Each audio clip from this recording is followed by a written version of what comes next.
Chapter 315. Hearing Aristotle's words, Ammon could not help but think of Thales, the sage of Mygdali. Thales preached and imparted all kinds of knowledge to the people in the square all day long, but everyone laughed at him, and said that his knowledge was useless to the merchants of Mygdali. As a result, Thales borrowed a sum of capital from Aesop to start a business, made a lot of money, and then went on to preach and impart all kinds of knowledge. Thales only did business to prove one thing, and that was that the knowledge he passed on was not useless to the merchants. But that was not what he wanted. Thales had proved that he was an excellent merchant, but he was not a merchant. Looking at the supreme mage in front of him, Aristotle was indeed not a mage, and there was no need for him to pursue the identity of a mage. Ammon thought of himself again. Zeus had once made a promise to him. Here you can't be a god. This promise sounded a little funny, because Ammon was a god, and this was a fact that could not be changed no matter what. So how could he keep this promise and seek peace of mind at the same time? As soon as he met Aristotle, Ammon got the answer. Mortals often said thank you to the gods in their hearts, but Ammon could only say thank you to Aristotle at this time. Seeing that Ammon was silent, Eisen finally could not help but ask, "What should we do with these assassins? Especially that high priest Merlin, he is an important person in Yarn City." Aristotle glanced at the unconscious assassins lying on the street, thought for a moment and replied, "Take them all away, and wait until we are in a safe place." Ammon said, "Mr. Aristotle, as long as I'm here, it's a safe place." Eisen asked again, "What about after the interrogation? What should we do with these people? We can't take so many captives with us." The current status of these assassins was equivalent to that of prisoners of war. In the conflicts between the various city-states in Hilton, the treatment of prisoners of war was basically the same. Nobles with status would be detained, and the other party would be required to pay a large ransom. Civilian prisoners of war with no value might be sold as slaves. Sometimes they would be executed or released. Since these people were captured by Ammon, they were Ammon's spoils of war. So he had to seek Ammon's opinion on how to deal with them. Aristotle continued, "This batch of assassins is very important to the Hilton kingdom. If possible, I want to bring all of them back. Ammon Medanzo, if you want a ransom, the kingdom of Hilton can pay. Please let me take him away." Ammon waved his hand. "Do as you please. I don't need any ransom. From now on, they are your captives." Eisen frowned and said, "It's such a long journey. How are we going to escort these assassins back? These people are here to silence them. If the news gets out, I'm afraid there will be people who will kill these assassins along the way to silence them." Medanzo smiled and said, "Don't worry, we're here to escort Mr. Aristotle. Just leave these 30 assassins to me. I promise they'll be on their way obediently. You don't have to worry." Aristotle instructed the guards, "Disarm these assassins first. Search them for anything extra on their bodies. They'll be your spoils of war." They set up an ambush deep in the mountains, so they couldn't have come on foot. The horses must be hidden somewhere nearby. We've lost some war horses. Search those horses too. Hearing that they could take advantage of the situation, the guards happily searched the assassins' bodies. Some even went to look for the horses hidden in the mountains. Thanks to the generosity of Lord Ammon and Lord Aristotle, everyone had made a small fortune. Not to mention the other things, just the weapons carried by the assassins were worth a lot of money.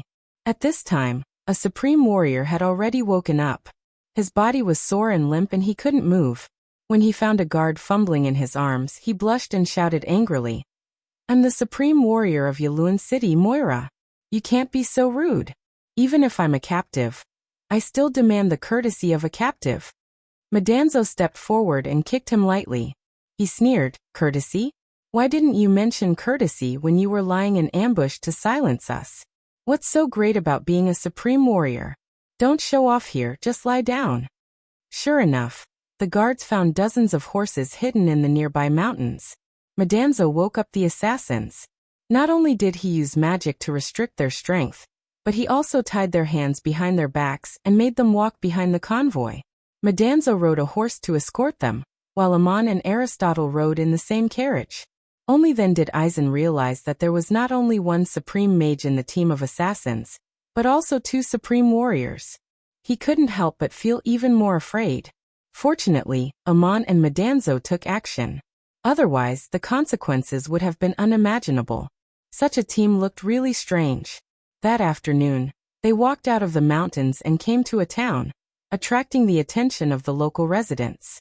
Madanzo tied the hands of the assassins behind their backs and tied them together with ropes. Aristotle didn't stop him. Amon guessed the intention of the sage, so he quietly gave a few instructions to Madanzo. When had the high priest of Yaluan city Merlin ever suffered such humiliation? His hands were tied behind his back and tied with ropes. He walked in the streets with a group of captives and was watched by the onlookers. There were even children who spat and threw stones at him, as if they were watching a monkey show.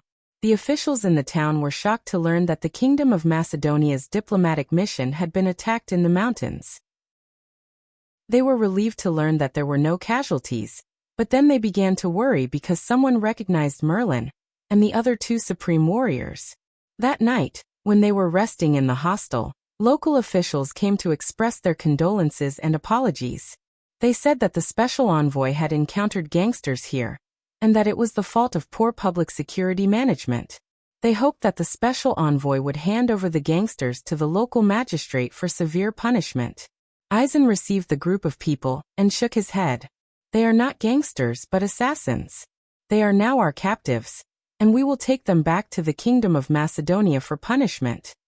The local official added, "We are willing to pay whatever ransom Lord Aristotle and Lord Eisen demands." But Eisen, at the behest of Aristotle, refused this request.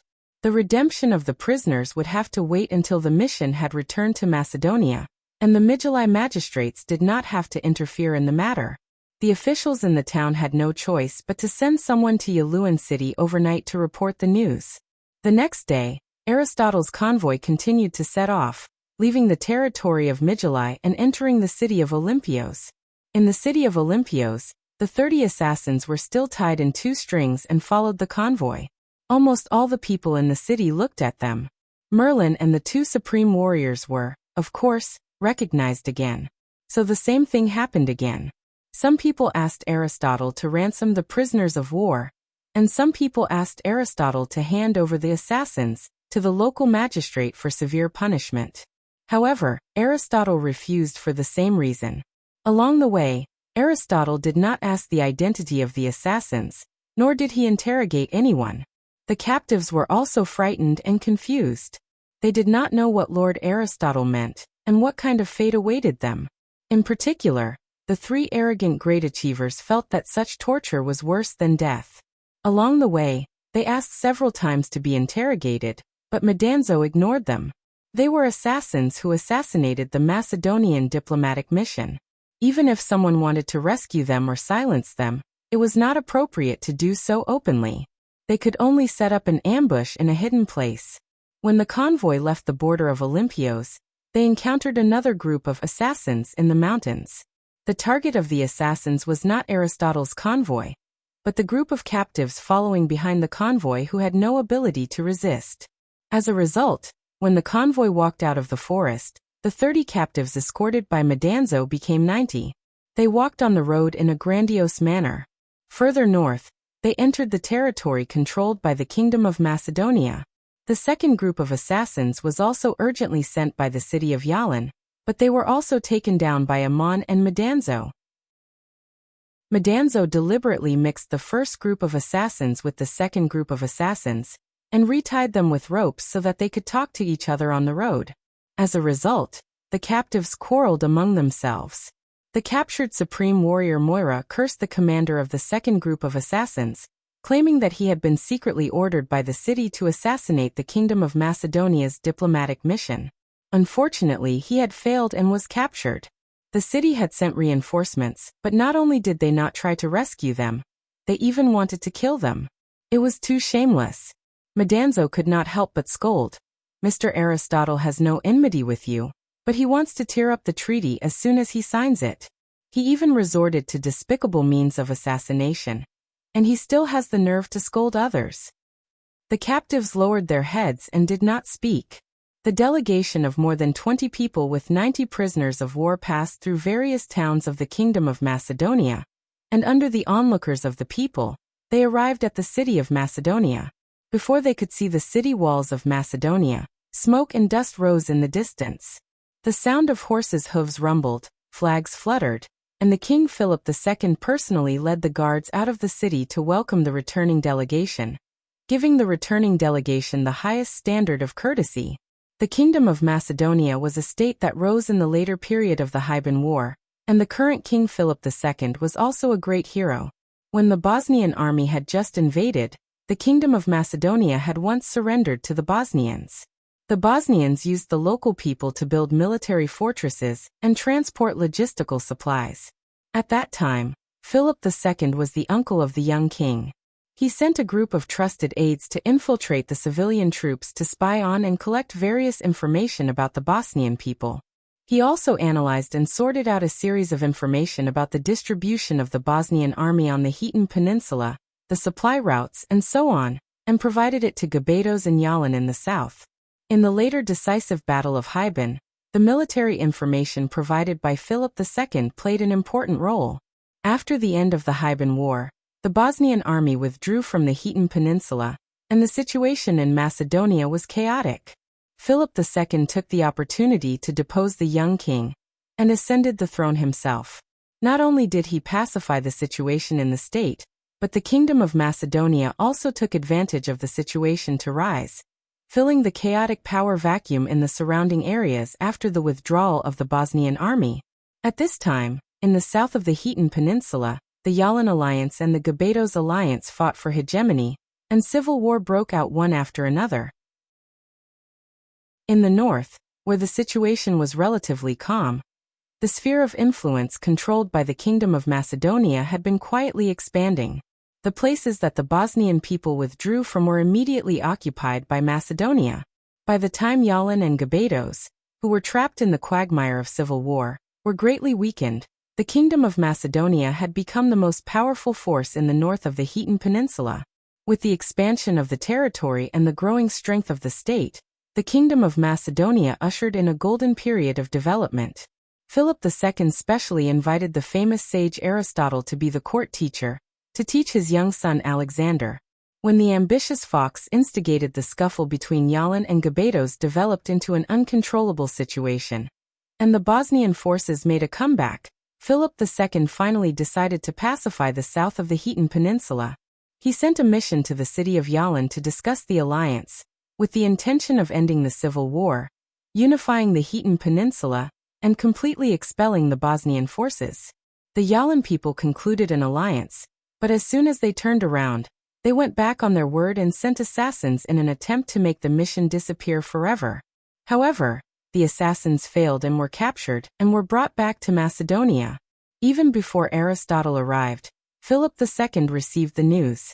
The king did not fly into a rage out of humiliation. Instead, he was overjoyed.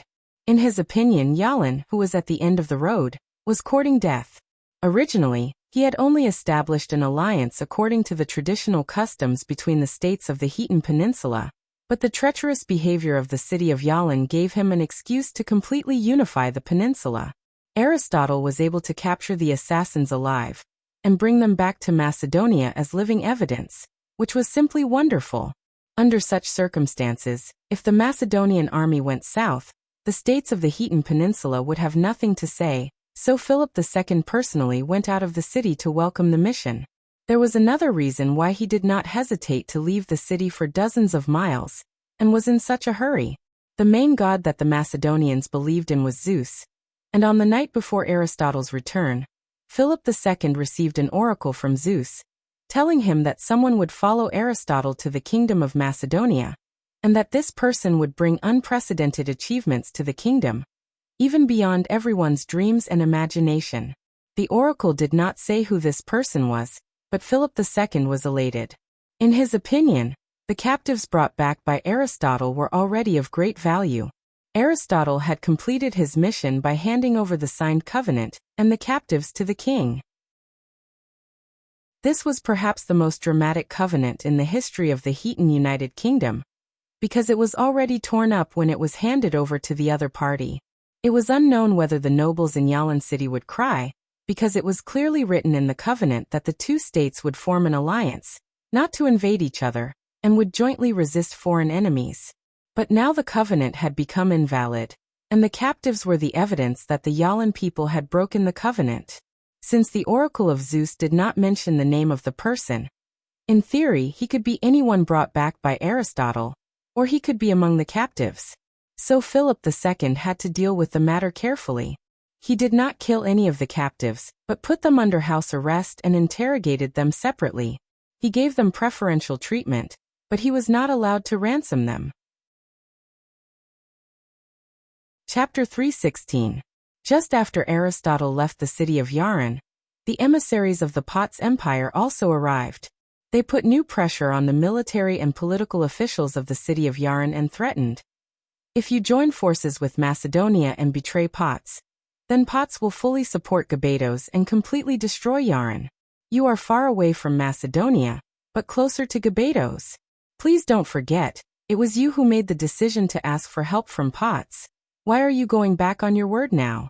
You will definitely be punished by the gods for this. The city of Yaran had reluctantly agreed to form an alliance with Macedonia. In fact, they would rather sell the interests of the Hetan Peninsula to the faraway Potts in exchange for the position of hegemon, than yield to Macedonia on the Hetan Peninsula. Under the threat of the Potts people and the new promise, Yaran changed his mind and decided not to let the alliance take effect. He sent the high priest Merlin to lead assassins to assassinate the emissaries. This was a top-secret operation. Whether they succeeded or not, the identity of the assassins could not be exposed. Therefore Merlin brought 2 supreme warriors, 3 mages, 24 elite warriors, and even dressed like the Gabados. This lineup was more than enough to get rid of Aristotle's emissaries, and it was also very thoughtful. Unfortunately, they failed. Not only did they fail, but they were all captured alive. Not only were they captured alive, but they were also publicly paraded with their hands tied. Not only were they recognized, but they were also watched from thousands of miles away. The worst-case scenario that he could imagine with his imagination had all happened. Was this the punishment of the gods? What they feared the most happened. A bound supreme mage, as an assassin who was captured by mistake, walked thousands of miles with the other captives, enduring indescribable humiliation. At first, Merlin was ashamed and angry, and the resentment in his heart was also indescribable. But along the way he was watched too many times, and he had to calm down. Gradually, he came to understand that this was what he deserved. Yaran betrayed the alliance, and he actually wanted to kill the Macedonian emissaries to silence them. This kind of despicable behavior was despicable. Otherwise, the assassins would not have dared to expose their identities. He was the commander of the assassination, and now the result was his own doing. What reason did the people he assassinated have to cover up for him? For a time, Merlin was numb, just like a walking corpse. However, when Aristotle's convoy encountered the second assassination attempt, his thoughts churned and he thought of more things. The primary target of the reinforcements sent from Yaluan City was not Aristotle's emissary group, but the captives who had been captured by mistake. The great warrior Moira scolded the commander of the second batch of assassins for being scolded by Madanzo. Merlin heard all this but did not say a word. When they entered Macedonia City, Merlin, who was tied up, became calm instead. He knew that it was impossible for him to return to Yaluan to serve. Even if he was ransomed as a captive, he did not intend to go back. In terms of personal glory and the reputation of the city, this experience was a disgrace. When he was placed in a comfortable residence, and King Philip II of Macedon personally came to interrogate him, Merlin simply said everything, and then asked calmly, "Your Majesty, what are you going to do with me? Do you want to sacrifice my head to the flag, and send an army to punish the Yaluan people?" Philip II replied, "The city of Yaluan is self-destructing, and the entire Hetan Peninsula, including the Yaluan people, needs to be saved by the gods. From the moment you were captured, your personal mission has ended. From the moment you were assassinated by the second batch of assassins, you have been abandoned by Yaluan. The gods have given you a chance to choose again. May I ask if you are willing to be loyal to Macedonia? I will not kill you. If you refuse my request, I will let you go." Merlin only thought about it for a few breaths. Then he got up and bowed, swearing allegiance to Macedonia. In addition to him, the great warrior Moira and the others also submitted to Macedonia because of their own considerations. They had suffered all kinds of humiliation along the way. As long as they were still alive and did not want to give up, they must wash away their shame through achievements and glory. Philip II gave them the best advice. "I can ask you not to attack Yaluan, but to deal with the Boz people on the battlefield in the future."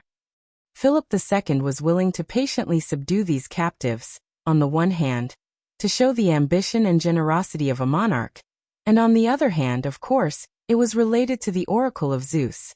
The oracle did not say who the person who was very important to the kingdom of Macedonia was, so Philip II had to deal with it carefully. After dealing with the captives, Philip II carefully asked Eisen, the captain of the diplomatic missions guards, about what had happened along the way. He was very interested in the matter of Amon and Madanzo, and asked his aides to investigate. The results deeply shocked him.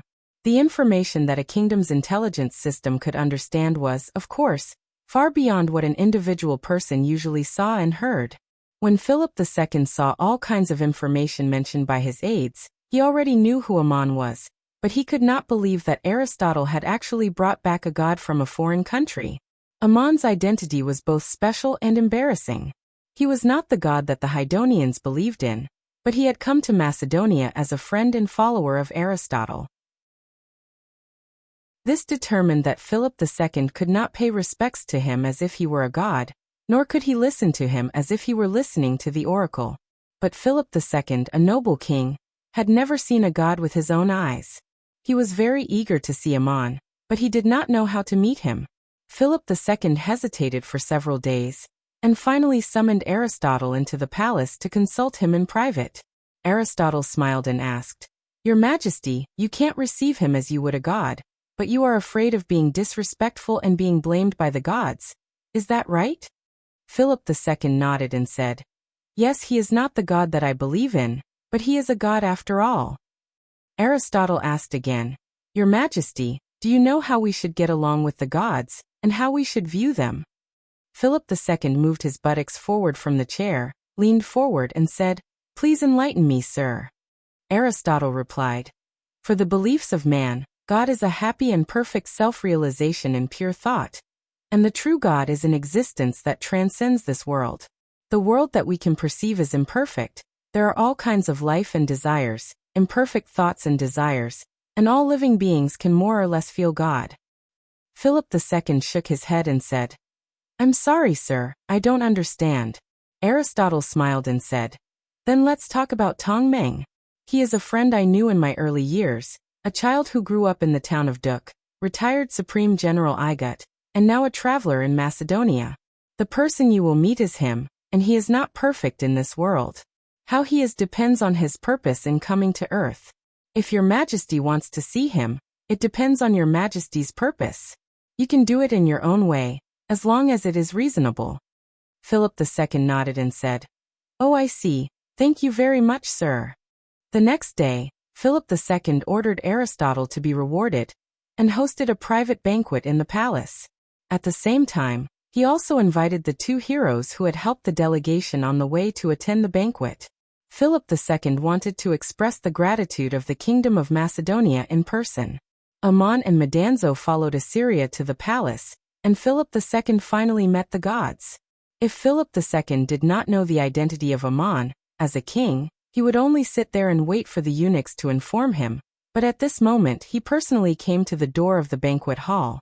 Aristotle walked over with Amon and Madanzo, and introduced the two heroes to the king. Amon also bowed to Philip II naturally. Philip II hurriedly stepped forward to stop them and said, "Two heroes, there is no need to be so polite. Today, I specially prepared a banquet to thank you." After taking their seats, the king took the initiative to toast, and Amon also calmly raised his glass. Philip II had many questions in his mind, but the first thing he said was, "Mr. Amon, you have been to many places. May I ask why you have come to Macedonia?" Aman replied. I came to the Heaton Peninsula to travel, and I wanted to see Mr. Aristotle, so I came. Philip II asked again, after coming to the Heaton Peninsula, how do you see the situation here, and how do you see the future of the Kingdom of Macedonia? Aman smiled and looked at Philip II, saying, It is up to you, not me. I would like to ask, what is your Majesty's vision for the future of the Kingdom of Macedonia? Philip II replied, My idea is to unite the entire Heaton Peninsula into a unified alliance, and it was because of this that we were able to repel the attack of the Boz. And now, because of the internal strife in Hilton, the Boz people will make a comeback. Aman smiled again.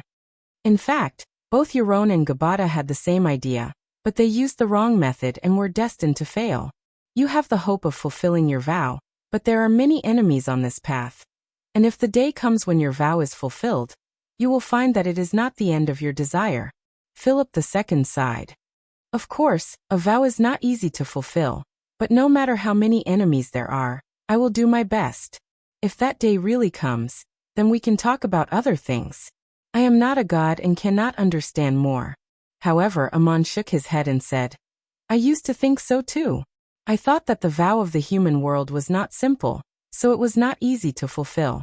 It was only later that I realized that the simplest vow was the most difficult, and there were always more desires driving people forward. Your Majesty King, I admire your courage and ambition, and wish you good luck. Following that, many topics of military, politics, and the situation of the mainland countries were discussed at the banquet, none of which went beyond the scope of human affairs. But Madanzo was the most talkative. Aman did not make things difficult for Philip II, nor did he disrespect the king and the gods that the king believed in. He behaved very calmly and naturally. Whether he was a god or not, he was that Aman. Perhaps because of this, Philip II felt uncomfortable, and the king even felt vaguely uncomfortable. He was not disrespectful to Aman, but subconsciously did not want to get along with Aman face to face, because it did not feel good. When Aman spoke, he looked straight into his eyes calmly, and his gaze seemed to be able to see through his soul, which made a king quite uncomfortable. Who would look at him like this? Who would talk to him like this? Philip II would rather offer sacrifices to the statue of the god on the altar than subconsciously drink with a mortal like this. Aman did not deliberately put on the airs of a god, nor was he arrogant. He just said a few words calmly, but it made Philip II, who was usually praised by the people, feel a little uneasy. Offering sacrifices to the gods on behalf of the people also meant having the supreme glory bestowed by the gods in the human world. It was a completely different feeling to sit at the same table with the gods and drink with caution, not daring to breathe, and feeling uncomfortable all over. After the banquet, Philip II personally saw the guests to the gate of the palace, and then breathed a sigh of relief. Aman did not make any more requests, and Philip II could not make any special arrangements, so he still let Aman live in Aristotle's mansion. He did not want to see this god again, but he could not let go of this matter, so he ordered his son Alexander to go to Aristotle's mansion more often to consult his teacher. Aristotle was Alexander's court tutor, teaching him all kinds of knowledge. In the past, the location was, of course, in the palace, and the time was also convenient for Alexander. But now the situation had changed. Philip II specifically told his son to go to Aristotle's mansion every day to listen to his teachings, and also secretly told him the identity of Aman. It was not difficult to understand why Philip II would do this. After all, Aman was a god, with abilities that mortals did not have, and secrets that mortals did not know. Although Philip II did not believe in Aman, there was a god in Macedonia, so how could he not want his son to gain some benefits? As for what he could get from the god, it depended on Alexander's own luck.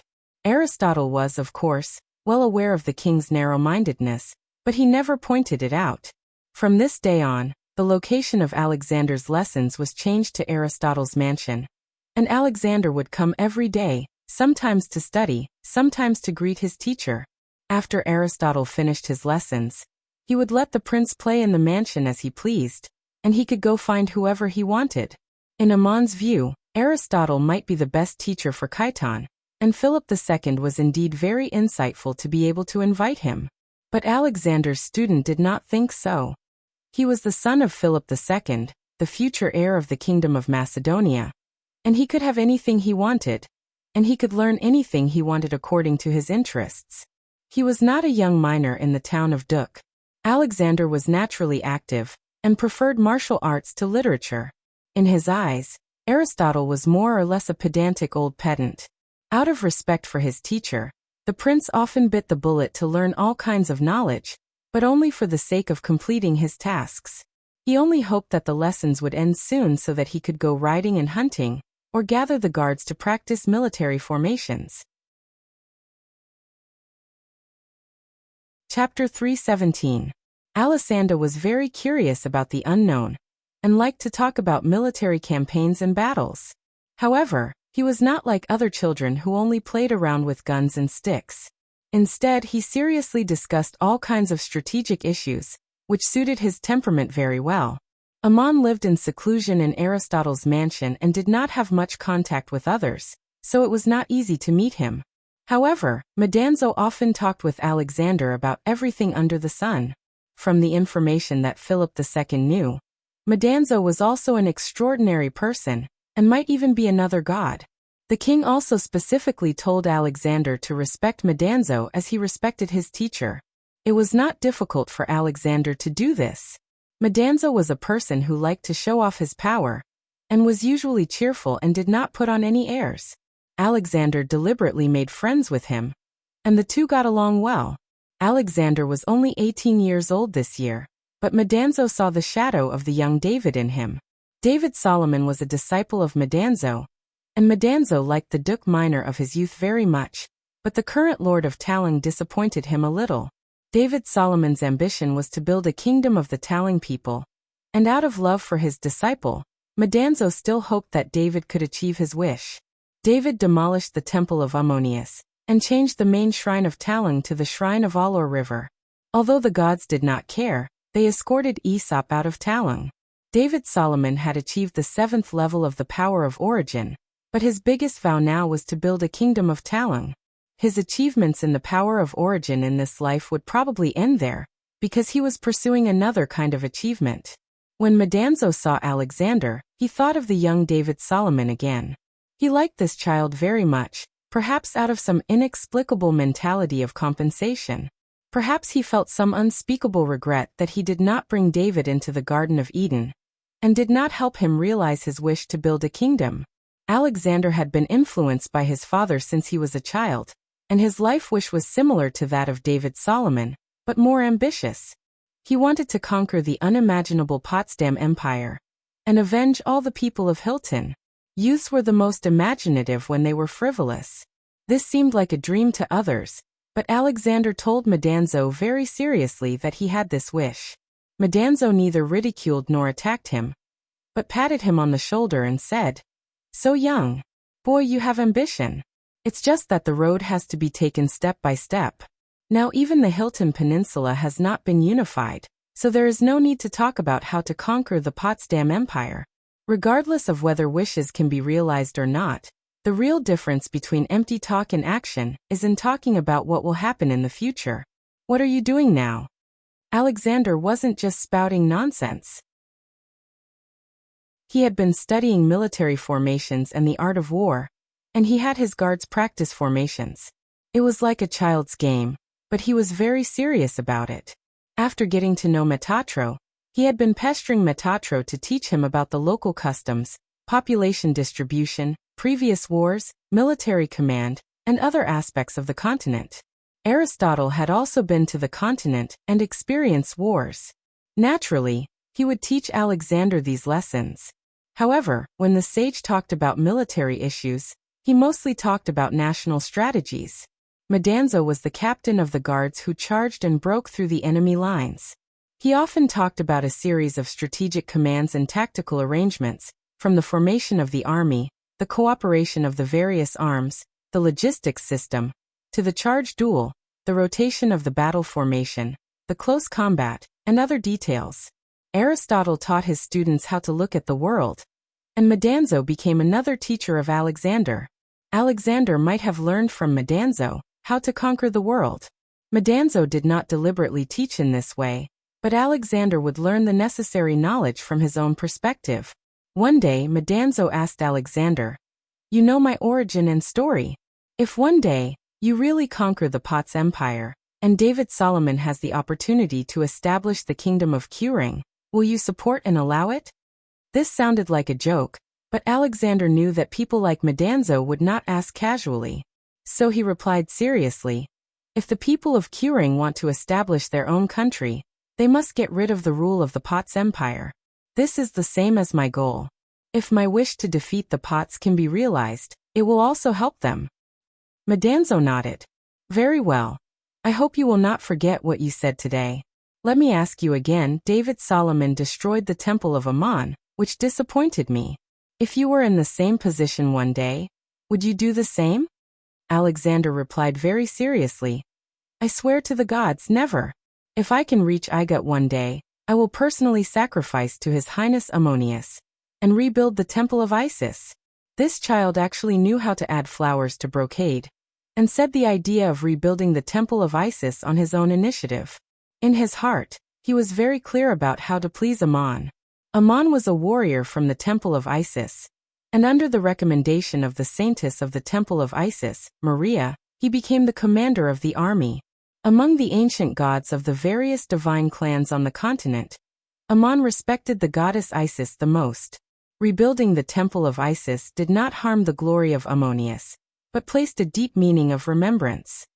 He did not expect this 18-year-old child to have such a mind. He was indeed intelligent. When Alexander replied, Madanzo faintly heard a cough in his soul, but he could not tell if it was from Zeus in the sky or Ammon in the human world. Madanzo patted Alexander's shoulder again. "Let's go, don't just sit here and chat all day. Take me to the barracks of Macedonia." A few days later, one morning, Ammon and Aristotle were talking in the study room. When Madanzo came in with Alexander, Alexander said excitedly, "Mr. Ammon, teacher Aristotle, I have something to show you." He ordered his guards to bring in a sand table model. The terrain of the sand table was an open field at the foot of the mountain, on which stood a formation of soldier dolls. At first glance, it looked like a bare grove. Ammon frowned and asked, "What formation is this?" Alexander replied, "Infantry formation." Ammon said, "These soldiers are standing very densely. Are they holding spears in their hands? According to the proportion of height, it is actually 20 feet. I have never seen such a tight battle formation, and such a difficult weapon to control. How did you think of it?" Alexander said, "It was teacher Madanzo who helped me think of the idea. It solved the biggest problem of the Kingdom of Macedonia's military." Madanzo smiled and waved his hand. "I just gave him some inspiration." This child organized people to practice and figured out the military formation. In fact, there are already armies in the Heaton Peninsula like this, but there has been no systematic practice. Aristotle stood up and waved his hand at Ammon and Madanzo, saying, "Don't speak first, let His Highness speak." Then he asked Alexander, "What problems does the Kingdom of Macedonia have in the military? How did your formation overcome those problems?" Alexander stood in front of the sand table and began to explain one by one. Macedonia was the most powerful state in the northern part of the Heaton Peninsula, and its power was no less than that of Euron and Gabados in the south. But in the eyes of a knowledgeable general like Madanzo, Macedonia and even the entire Heaton Peninsula was just a small place. It could not be compared with the former Igut, Babylon, Hittite, Assyria, and other countries, not to mention the huge Potsdam Empire. The Heaton Peninsula was mountainous, and the Kingdom of Macedonia had a rare open plain, but more than half of the country was still mountainous. It was difficult to fight here with the chariot formation that was common in the battlefield of the continent. Because the scale of the city was relatively small, the number of heavy cavalry was also very small. Often, only wealthy nobles could afford the armor and weapons of knights. In war, it was usually a small number of cavalry and a large number of infantry to charge and kill each other. It was difficult to build and operate chariot formations here, and there were not many cavalry either. In addition, the biggest problem was that the number of warriors was limited, and it was difficult to form a traditional regular army like the traditional army of the continent. Among the regular armies that Amon had seen in various countries, except for the abnormally powerful Uruk Legion, the standard formation was basically 5,000 warriors and 50 priests, and the official soldiers and warriors were at least level 1 warriors who had awakened their bloodline power. This was because the biggest fear of a large army in a battle was that it was difficult for ordinary people without strong bloodline power to carry heavy weapons. Even if they could carry it, it was difficult for them to advance with the battle formation and launch continuous attacks. For a country with a large population, it was not difficult to form a few regular armies. As for the combat effectiveness, it depended on the level of training and logistics. But this was difficult to achieve in the Khitan Peninsula. In the conflicts between the cities of the Khitan Peninsula, in addition to the citizens of the city who brought their own weapons, there were also many wandering mercenaries who fought in the war. Most of them were ordinary farmers, and although they were strong, they were not warriors. Therefore, the war between the cities of the Khitan Peninsula was a little chaotic. Only a city like Gabados, which was so abnormal that it was completely built by military means, could form a strong regular army. Among the official citizens of the city of Gabados, all adult men were warriors. If they did not awaken the power of their bloodline, they would be eliminated by cruel training before the age of 20. The warriors of Gabados could form a battle formation with strong combat effectiveness, but it was difficult for other cities to follow suit. The shields of the warriors of Gabados were very heavy, and they needed to be tied to the left arm with a belt to hold it flat. The spears they wore could be used in close combat or thrown. The ordinary warriors of the other states could not meet this requirement at all, so they were always at a disadvantage in a head-on confrontation with the warriors of Gabados. If they followed the conventional train of thought, with the expansion of Macedonia's sphere of influence and population growth, more and more people would try to practice martial arts, and the lucky ones would awaken the power of their bloodline and become warriors. Then they would form an army and train them according to the traditional way of the continent, but who knew how long it would take, and there would be many difficulties. Under the inspiration of Madanzo, Alexander created a new type of battle formation, which emphasized on formation and coordination. The first change was the main weapon. It was no longer the traditional throwing spears, nor the battle axes, swords, and shields, but a spear that was 20 feet long. Madanzo was also a master of martial arts.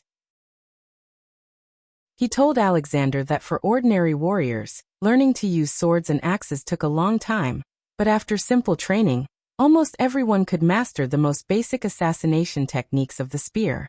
Moreover, the cost of forging other weapons was relatively high, and large-scale equipment was very expensive. Wooden spears were relatively the cheapest. Alexander took this idea to the extreme, and designed a spear that was as tall as 3 people. Such a long spear was very difficult to control. To be able to freely wield it in a chaotic army, one had to be a warrior with astonishing strength. However, Alexander did not require the warriors to have this ability. Instead, he used a tight formation to attack. The techniques used in battle were relatively simple, and the more important thing was to organize and coordinate their strength. The tight formation could not be messed up when advancing. Madanzo helped Alexander make a spear that was about 20 feet long. When forming the formation, the spear tip pointed to the sky, and the spear butt rested on the ground. The position of the hand was just right for the battle. Such a spear had to be made as light as possible, but it had to be very flexible.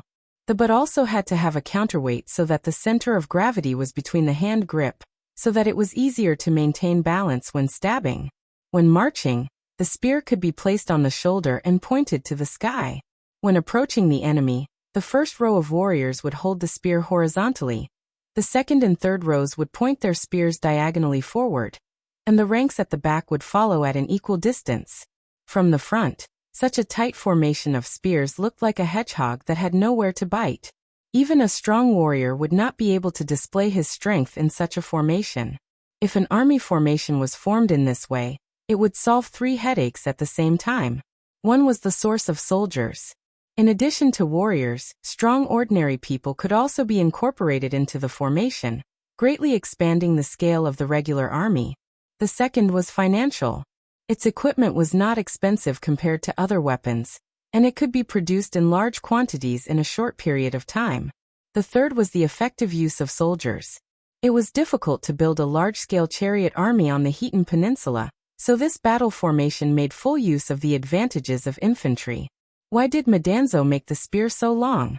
The distance from the front of the soldiers was just longer than the length of a chariot. After Alexander finished his slightly proud introduction, Aristotle frowned and asked, "Well, your formation has indeed solved the biggest problem of the Kingdom of Macedonia. But what is the biggest problem with such a formation?"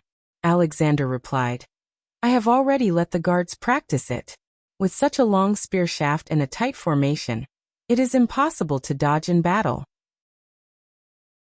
They can only advance, and the advancing line must not be messed up. This requires focused training. You have to make the orders and the steps uniform. If the soldiers at the front fall, the soldiers at the back must immediately replace them. If you violate the orders, you will be severely punished."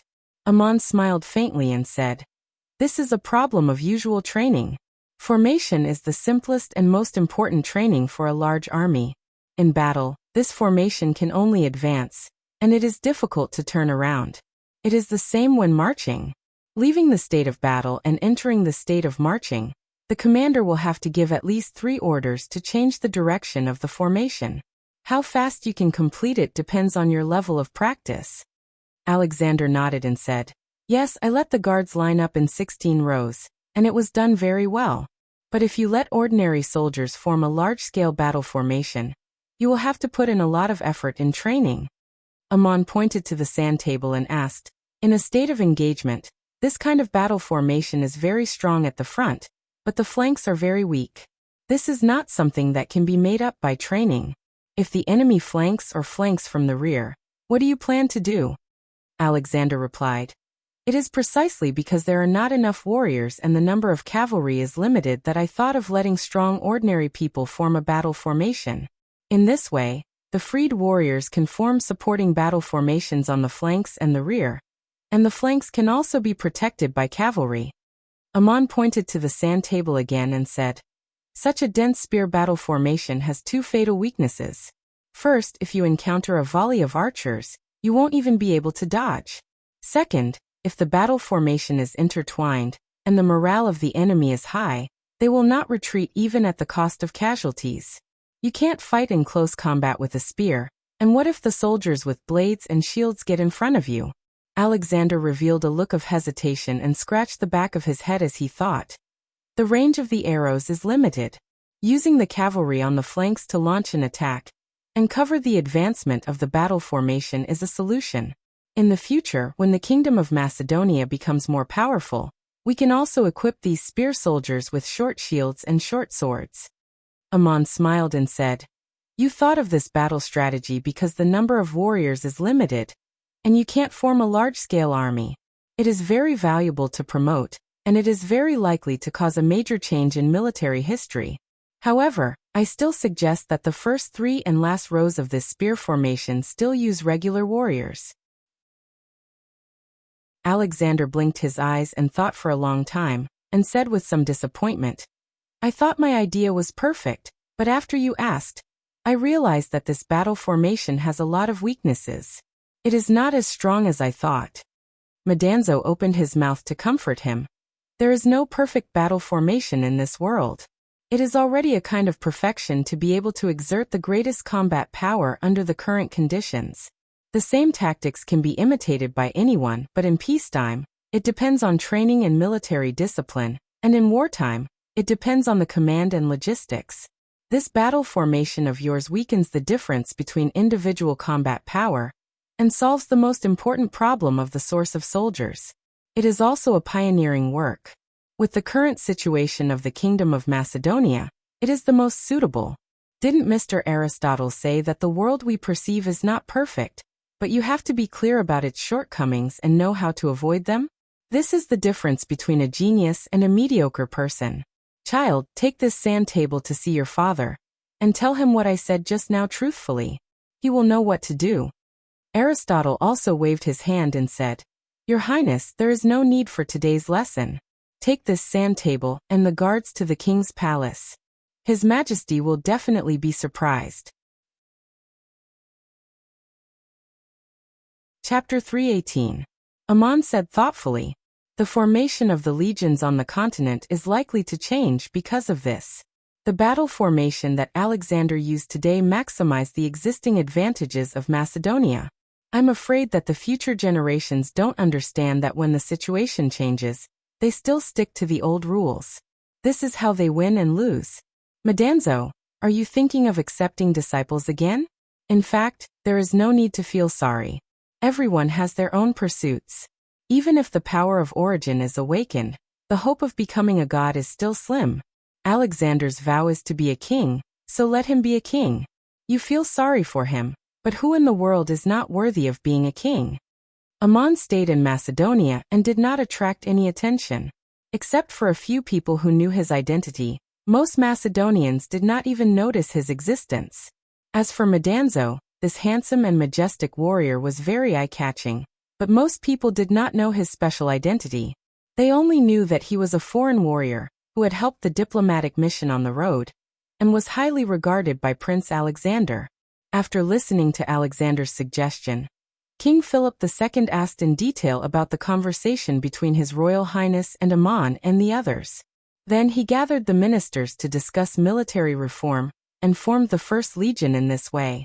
Although Macedonia was the most powerful state in the northern part of the Heaton Peninsula, it only had 1,800 warriors who had awakened the power of their bloodline, and there were only a little more than 1,000 standing cavalry. Philip II maximized the combat power of the infantry and formed the pike battle formation, which later became the Macedonian phalanx that shocked the continent. The first commander of this regular legion was his son, Alexander. Alexander became the commander at the age of 18. This was not only a test from His Majesty the King to his successor, but also a more important reason was that the new infantry battle formation was created by Alexander. This legion was officially organized into 4,096 pikes, and every 1,024 pikes formed a 1,000-man infantry squad led by a general. Each 1,000-man squad had 4 pike phalanx, and each phalanx contained 256 soldiers. Among them, every 128 soldiers formed a combat unit, and they could take turns to fight in battle. This basic combat unit was further divided into 2 squads, each consisting of 64 people, commanded by a captain.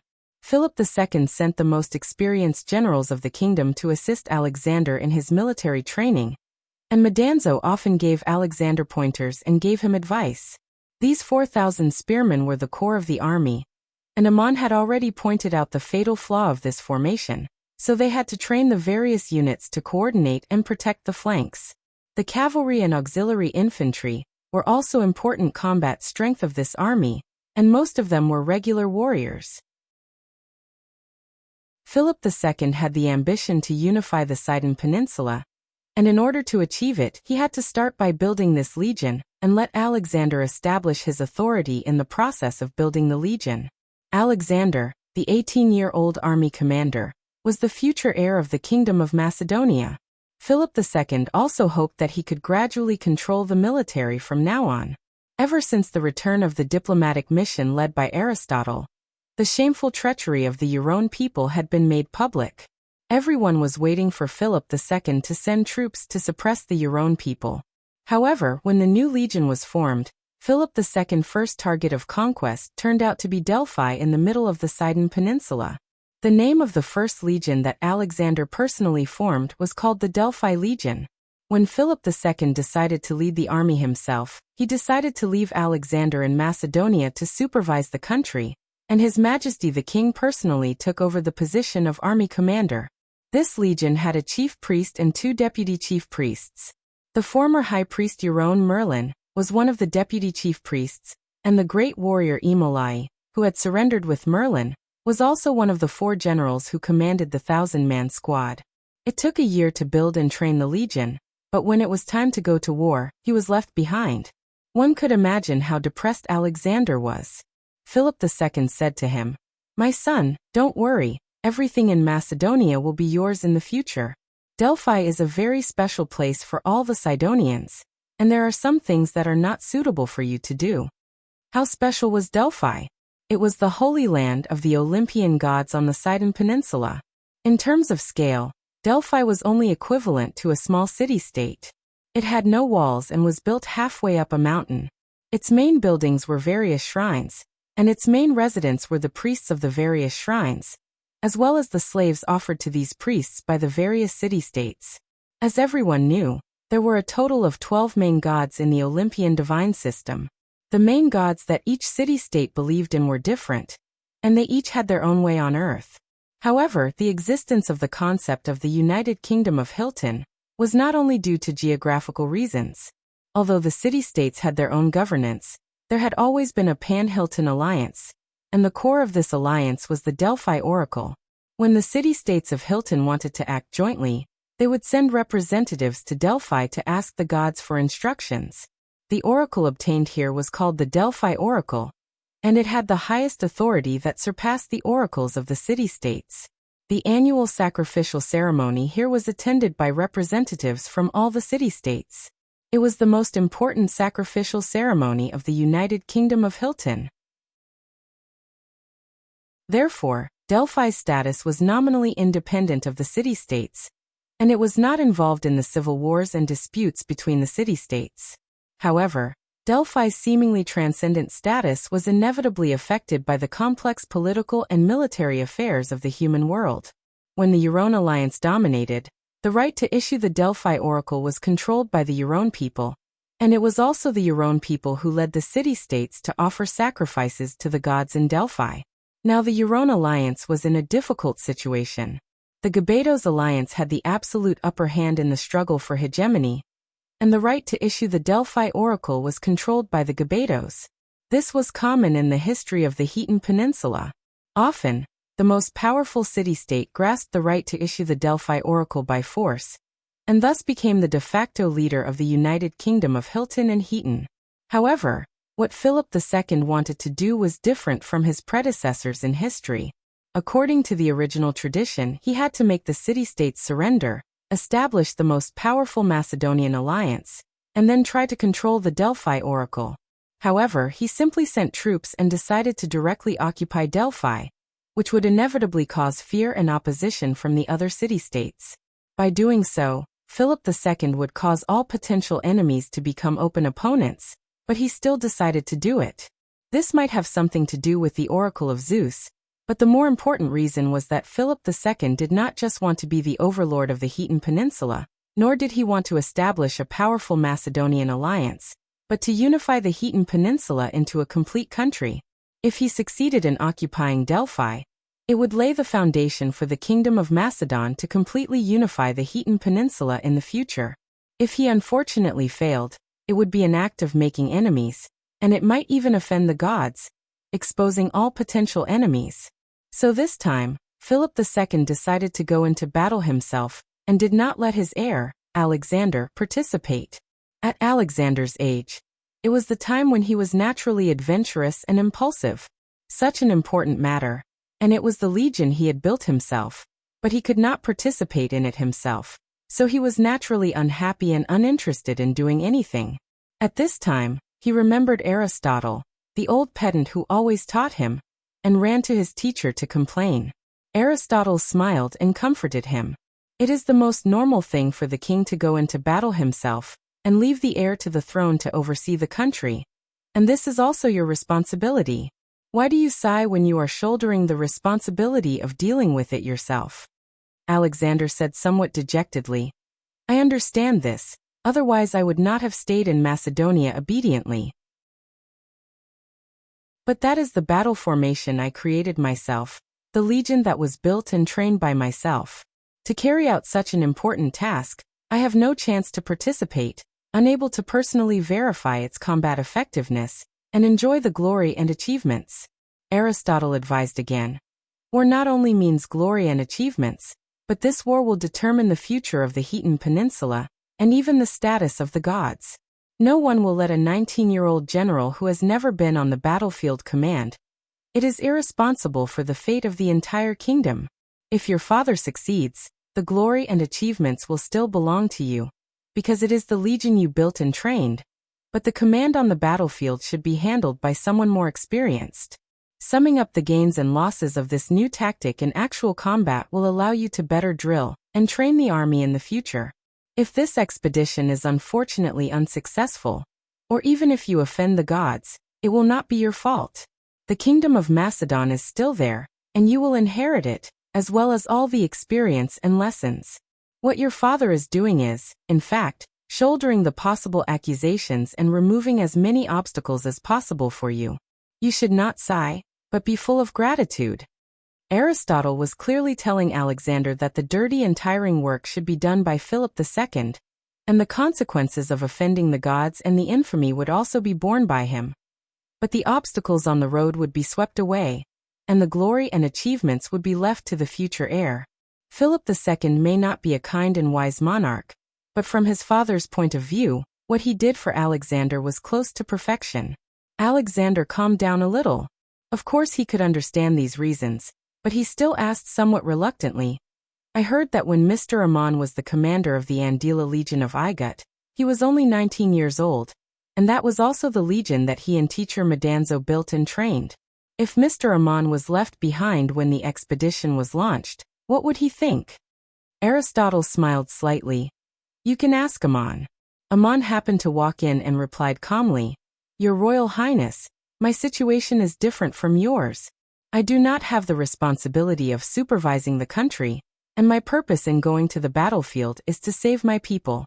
At that time, the Andila Legion was only a secondary division, purely to attract the enemy's attention, and no one expected me to win the war. The real main force of that expedition was the Horus Legion and the Legion of Isis led by Pharaoh. And it was because the main force was defeated that I was able to make achievements.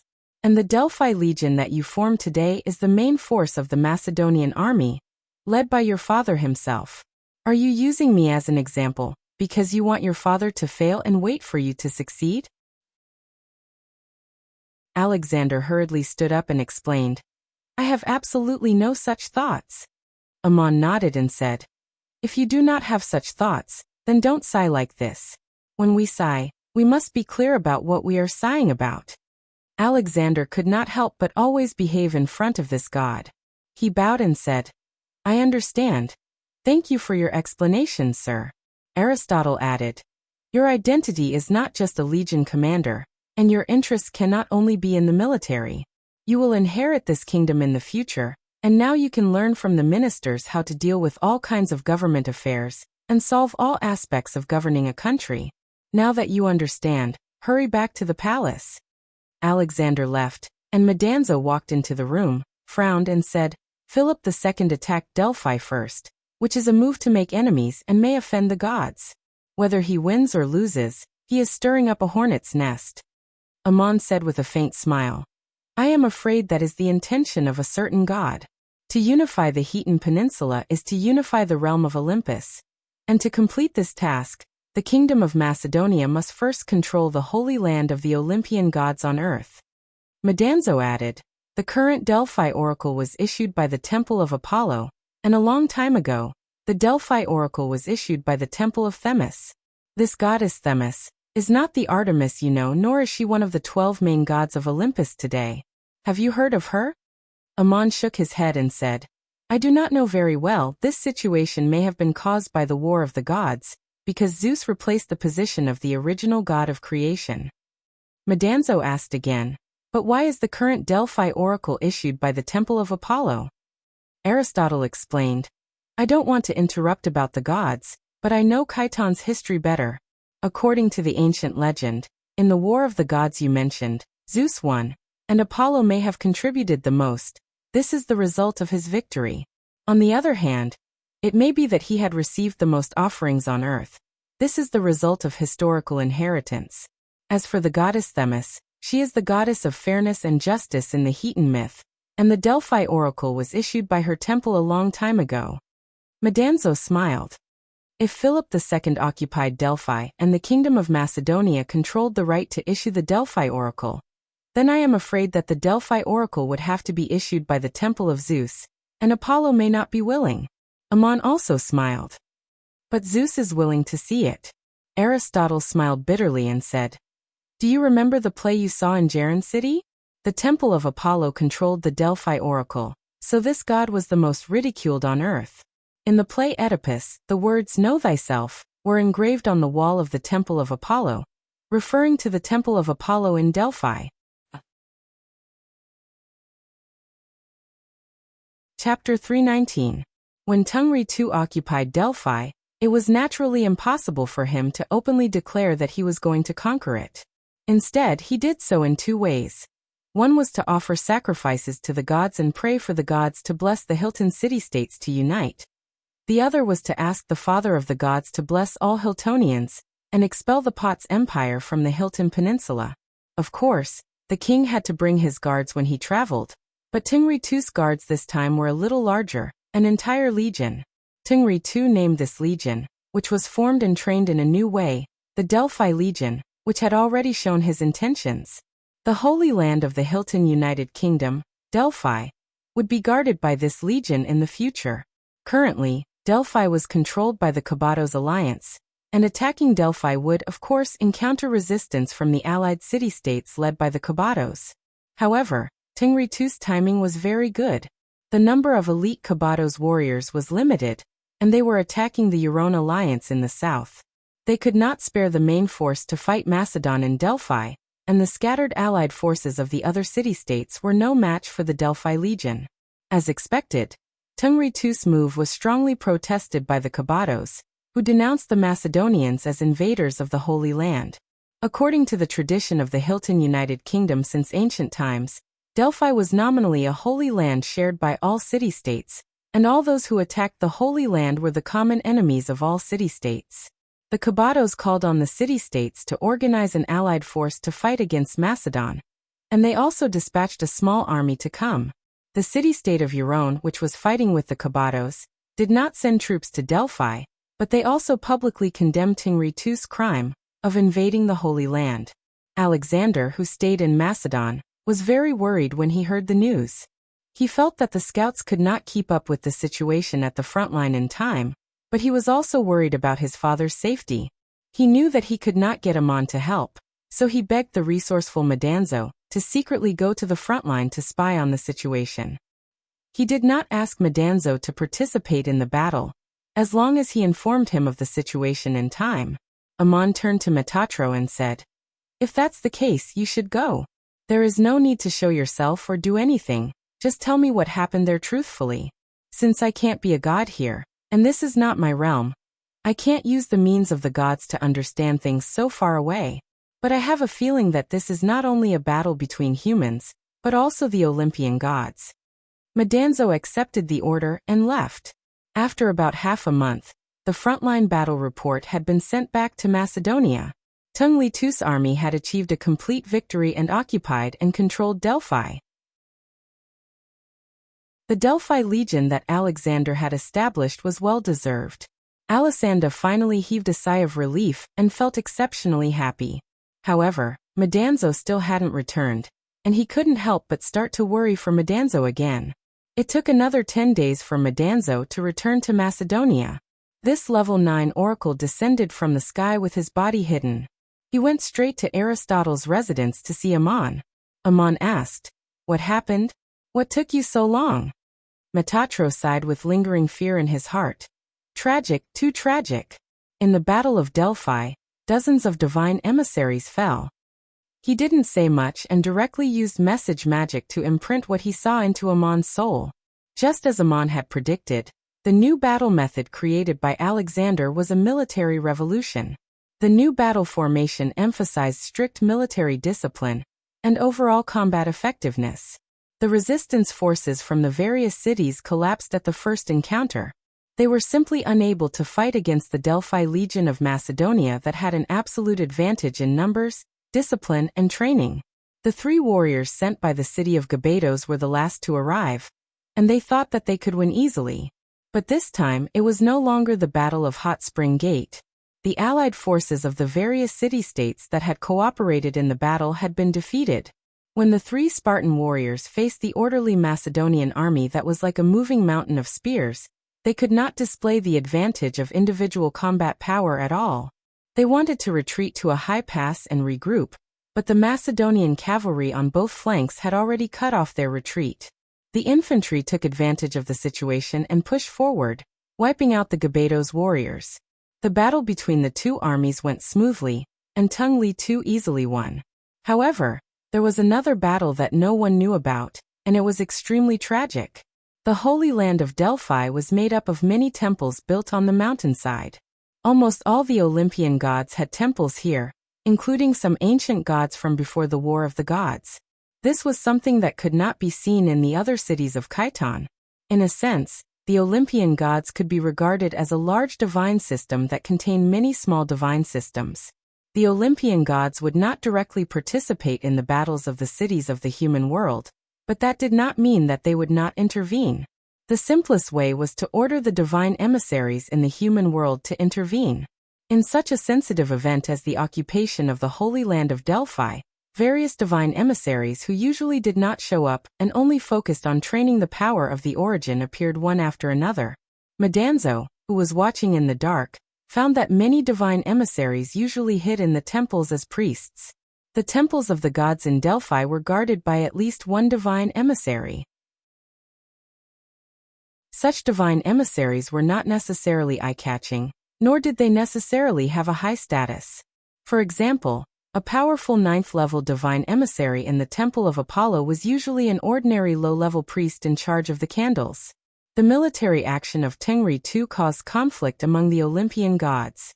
Some supported it, while others opposed it.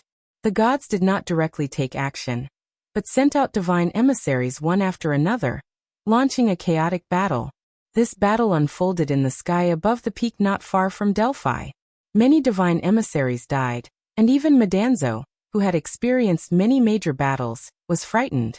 Madanzo was also a 9th-level divine emissary, so he could better understand the cruelty of this kind of battle.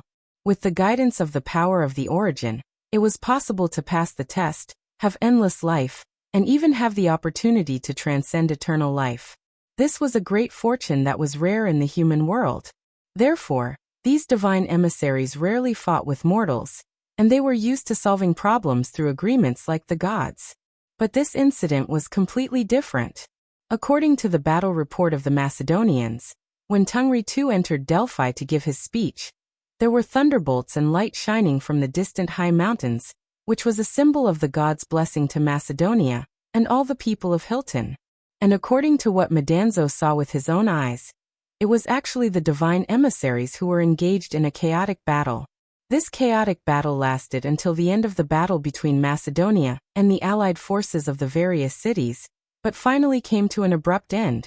All the divine emissaries who had not yet fallen stopped at the same time, confronted each other in the sky for several days, and then withdrew from the battlefield.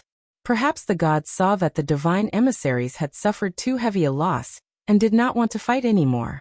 After all, it was not easy to guide a suitable divine emissary.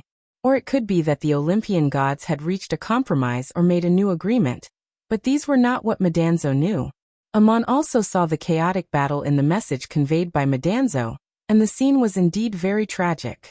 Even the immortal gods could not guarantee that they would not fall if they were involved in it.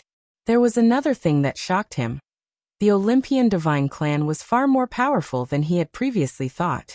Just the divine emissaries who participated in this chaotic battle. There were several whose achievements and magic power were not inferior to Madanzo's, and some of them had fallen. They should be the elite force of the Olympian divine emissaries, and although not all of them, they were already a bit stronger than all the divine emissaries guided by Amon's divine realm after the fusion of Anunnaki and Ennead. Although Amon did not fully understand the situation of the Olympian gods, judging from the power of the divine emissaries, the strength of the divine clan was also beyond Amon's expectations. Amon frowned and asked Madanzo, "The information you showed me seems to be incomplete. There were so many powerful divine emissaries present, and the gods in the divine realm must also be paying attention. During the chaotic battle, you may have lurked and peeped, but when they finished fighting and confronted each other in the sky, how could they not find you?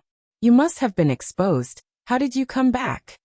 Madanzo replied a little embarrassedly. "It's embarrassing to say too much. I was indeed discovered later, so I quickly fled, but a few divine emissaries had already come over and wanted to stop me. Fortunately, there was actually one person who knew me and did not stop me, so I took the opportunity to escape. Amon. Who? How could he know you? Madanzo reminded. Have you forgotten? Typhon, the gatekeeper of the Osiris underworld, is that three-headed golden hound. Didn't he later follow Lord Shweding to join the Olympian divine clan? It was him that I met. And I also heard the voice of Lord Shweding in my soul. Since you did not intervene, why don't you leave? Amon was surprised. Shweding also spoke? It seems that the Olympian gods are also paying attention there. You can't escape their eyes. Madanzo said worriedly. My God, I always feel that something is wrong. The Olympian emissaries fought so fiercely, and then suddenly stopped. The gods in heaven must have reached some kind of deal. Letu's actions were obviously guided by the oracle of Zeus. This is really poking the hornet's nest. And you have been in Macedonia all this time. The Olympian gods can't not be suspicious. I am afraid that we have nothing to do with this matter. I am afraid that it is not the truth, and the gods will not believe it. I am afraid that you are being used by Zeus, and Zeus is using you to divert the conflict between the gods to achieve his own goals. Don't you think that our entry into the Olympian realm has been too smooth, and the days have been too peaceful? Amon frowned again. I have an agreement with Zeus. I can't act as a god here, but I promise to cooperate with him to unify the Hetan Peninsula, and the Kingdom of Macedonia is the choice. After that, the story of Marduk will be repeated, and the divine realms of the continent will be integrated. My purpose is only to find a way to prove it. If he used me, then I also used him. If the Olympian gods really reached a new agreement and diverted the conflict to me, then I asked for it, and I will face it. Madanzo, you have not experienced a real battle for a long time, and you have been watching the disputes of the world coldly, and occasionally intervening is just out of interest. If you really get involved, will you be afraid? Madanzo raised his eyebrows. Afraid? When have I ever been afraid? Then he could not help but sigh again. My God, you are so right. The days of peace have indeed passed for too long, and the peace has almost made me not feel the conflict in my heart. Until today, when I saw the fall of those emissaries with my own eyes, I know that the challenges I face are far from over, and I have not felt so frightened for a long time. Not only Madanzo, but Amon himself was also lost in thought. Since the creation of the kingdom of heaven, Amon did not seem to know what to do. Perhaps he did not need to do anything, and only needed to enjoy eternity in the kingdom of heaven like many gods. Perhaps there were still many things to do, because his kingdom of heaven was not yet perfect, and the world created in his soul could be more colorful. But after the achievement of surpassing the God of creation, Amon did not realize his original vow. He was essentially no different from the gods that he had once despised and ridiculed. That was why Amon left Selang, and came to the Hetan Peninsula to start a new experience. In the process he pursued the unknown path, and also gained a lot of new insights. Indeed, as Madanzo said, since Amon came to the Hetan Peninsula, he felt completely different from before. The days were too peaceful, and he could hardly feel the conflict in the peace, which was not normal for him. Whether it was the human world or the gods, it was far from peaceful. The Olympian gods had already erupted in conflict, and there would certainly be some conflict between them and him. Just then, a servant outside the door came in. Mr. Amon, someone wants to see you. Amon asked loudly. Who is it? The servant replied. It's a young lady, very beautiful, and she claims to be Shweding. What a strange name. Does Mr. Amon know her? Amon quickly got up and said, Invite her in. Then he said to Madanzo, Go to the palace, Alexander has been worried about you. Madanzo, I'll go to the palace now, I won't disturb your meeting with her. Sure enough, she was the first to come, and she must want to tell you something.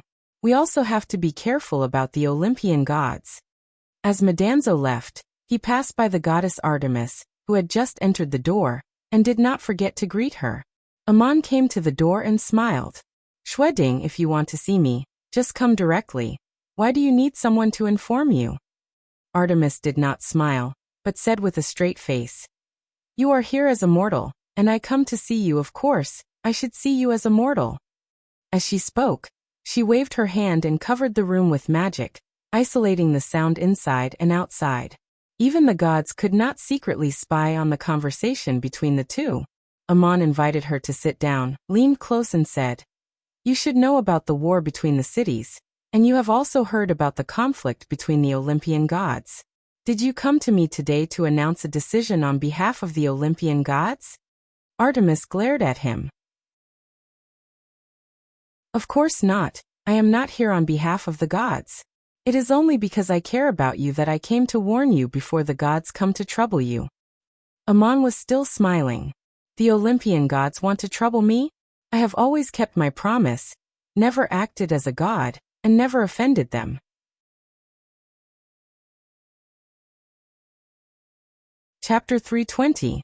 Amon had promised to cooperate with Zeus, to complete a pioneering undertaking, to foster a powerful city-state, punish Euron and Gabados, unify the Hellenian Peninsula in a real sense, and then cross the straits to the west to conquer the entire Persian Empire. Only gods like them dared to imagine such a grand undertaking. This city-state would be chosen by Amon, as long as the main god that the city-state believed in was Zeus. Zeus and Amon would work together as god and man respectively to promote this matter. And Amon chose the kingdom of Macedonia, a small state that would not only punish Euron and Gabados, unify the Hellenian Peninsula, but also attack the Potsdam Empire in the future. It was not that whoever Amon chose would have this achievement, but that the kingdom of Macedonia had the best potential, so Amon chose it. After making the agreement with Zeus, Amon had been acting as a mortal, waiting for an opportunity to rescue the mission led by Aristotle, and brought Medanzo to the kingdom of Macedonia with the mission, and Zeus sent down an oracle at the right time. Amon came to Macedonia, living in seclusion and not attracting attention. It seemed that he did nothing, but everything that happened was going according to the plan of the two gods. A god like Amon did things so mysteriously that everything seemed to happen intentionally or unintentionally, and he seemed to have done everything, pushing things forward at the most appropriate time in a way that people could not perceive. Only by looking back and thinking about it carefully could one suddenly understand. Macedonia, which was internally stable and had no strong enemies outside, had formed a brand new legion. With this legion as the main force, Philip II's first target turned out to be Delphi, the holy land of the Hellenian United Kingdom. Of course, the Olympian gods knew that Amon was in Macedonia, and as soon as Philip II went to war, even if the mortals did not know what Amon had done, the gods reacted. This move of Zeus first touched the interests of some of the Olympian gods, and was about to break the pattern formed in the human world since the War of the Gods. It attracted the opposition of a group of gods led by Apollo, so the messengers of the gods broke out in such a fierce battle in Delphi. While the oracles fought fiercely in the human world, the Olympian gods quarreled fiercely in heaven. The gods were divided into three factions. One faction was naturally led by Zeus, the father of the gods, and supported Zeus' decision. The other faction was led by Apollo, and included 7 of the 12 main gods of the Olympian pantheon. They had all followed Zeus and won the war of the gods.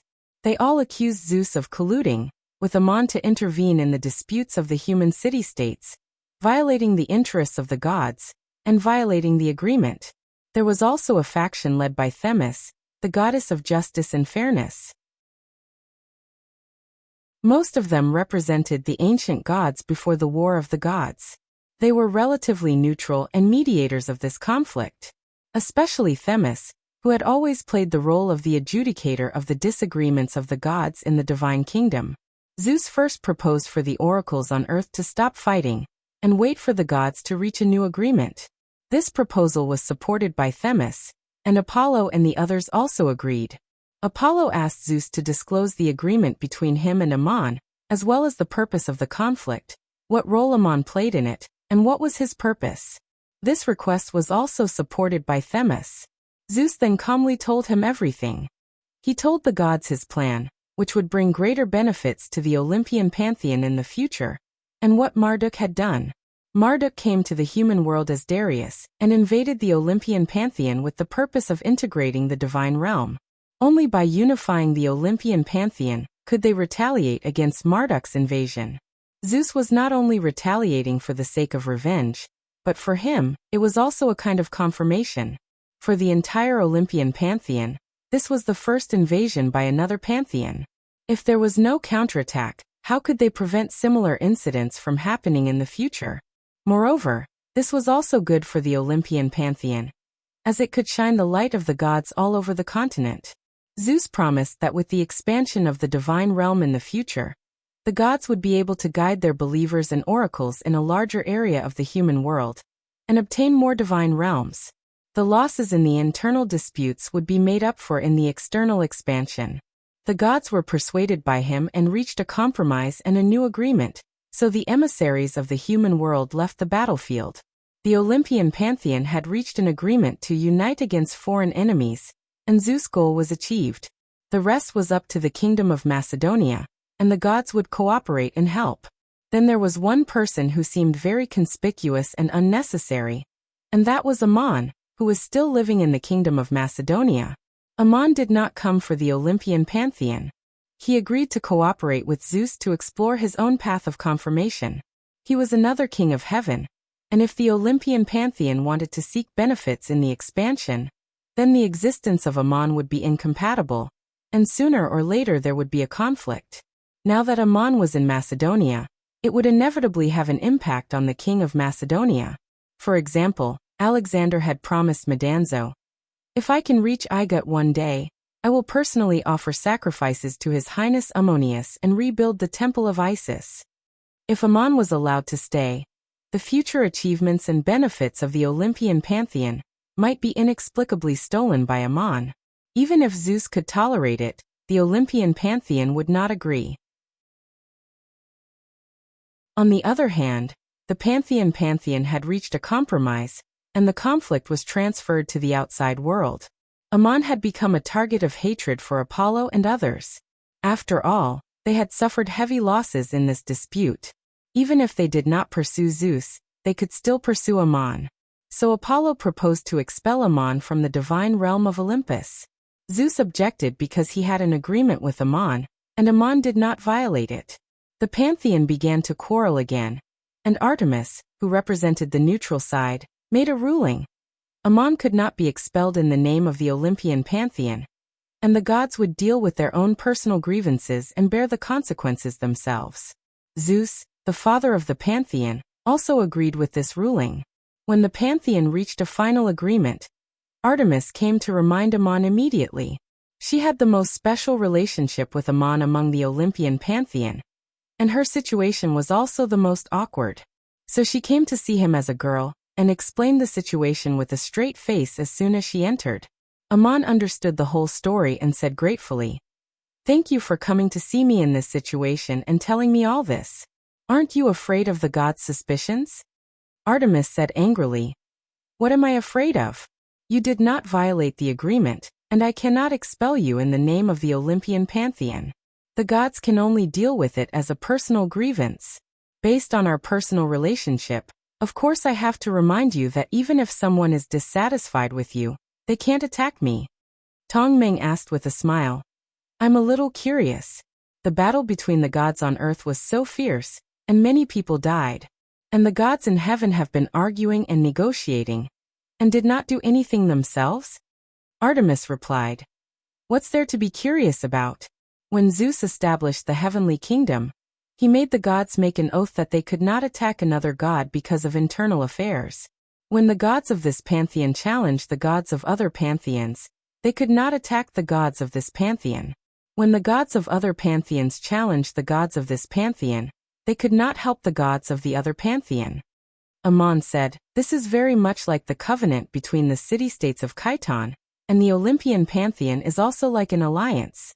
Zeus did this very wisely, to prevent the gods of the pantheon from challenging his position, and to prevent the history of him defeating the previous god of creation, and fusing the divine realm from happening again." Artemis nodded and said, "The kingdom of Keystone is the realm of Olympus, and the city-states believe in the gods of Olympus. What happens on earth must reflect the scene in heaven, which is the source of a civilization. As for the oath that Zeus made the gods make, it was also a lesson learned from the War of the Gods and the history of other pantheons." Ammon said again, "But the gods still fight." Artemis explained, Yes, the gods in heaven do not directly fight, but fight with the emissaries through the cities on earth. Amon said thoughtfully, War of agents? I came from the ancient town of Duk in the east. It is said that the continent is the center of the world, and Olympus is the new pantheon of the West. So what you are talking about is the tradition of the West? The Olympian pantheon made a decision this time to shift the conflict and unite against the outside world. It seems to be the source of a habit to resolve internal differences by outward expansion. Artemis asked, Have you seen the city-state republic of your own? It is very similar to the situation of the Olympian pantheon today. There is a saying you should have heard. Euron is the Euron of the Euron, the empire of the Chitons. People are not gods. They will act according to the guidance of the gods as they understand them, with their own desires. This kind of inheritance will still manifest in various forms even after thousands of years. Amon, I am not here to discuss this with you, but to remind you that it is best to leave here first. Soon someone will come looking for trouble. Amon shook his head and said, I have not violated the agreement. Why should I leave here? Isn't it good that you can see me here? We meet as mortals on earth.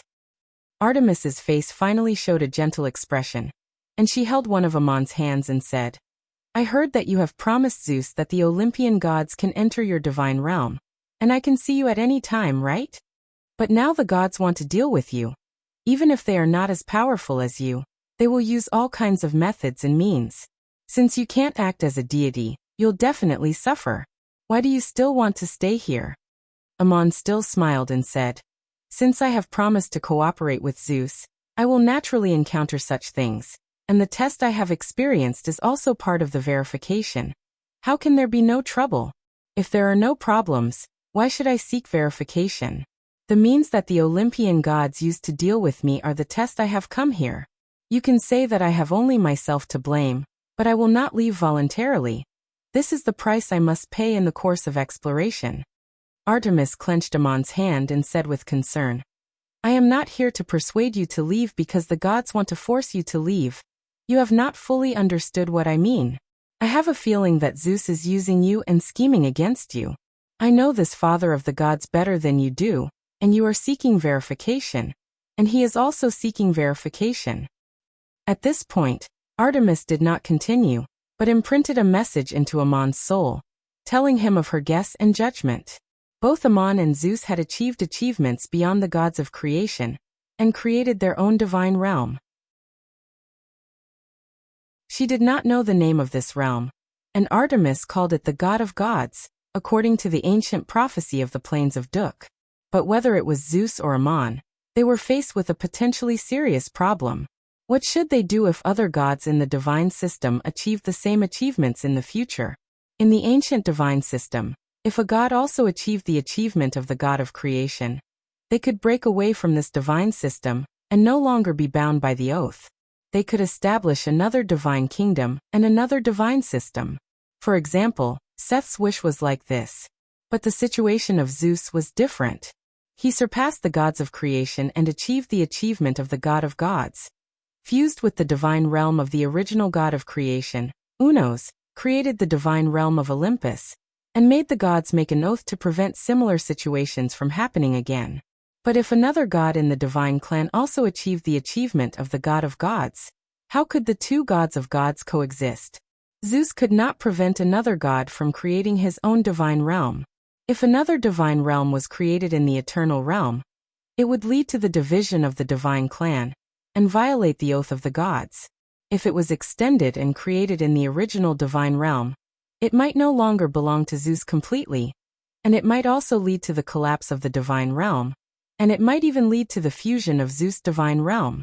The consequences of all this were unknown, and although the possibility of it happening at present was very small, it was not impossible in the long future. So Zeus had to seek a higher achievement, and this realm was his own divine realm, able to fuse or accommodate the same divine realm in some way. But the gods' search for proof of an unknown realm was not groundless. Otherwise Amon would not have come to the human world to explore. Wanting to fuse the same divine realm was like a person wanting to know if he could eat an apple. Then there needed to be an apple in the world for him to try. Now there were only 2 apples that Zeus could find, Ammon and Marduk. The world of freedom created by Marduk was quite different from the divine realm of Olympus created by Zeus, and it was obviously a search for proof of another path and could not be compatible. And Ammon's kingdom of angels was very similar to Zeus' divine realm. Zeus and Ammon cooperated to deal with Marduk. Wasn't he also thinking about Ammon?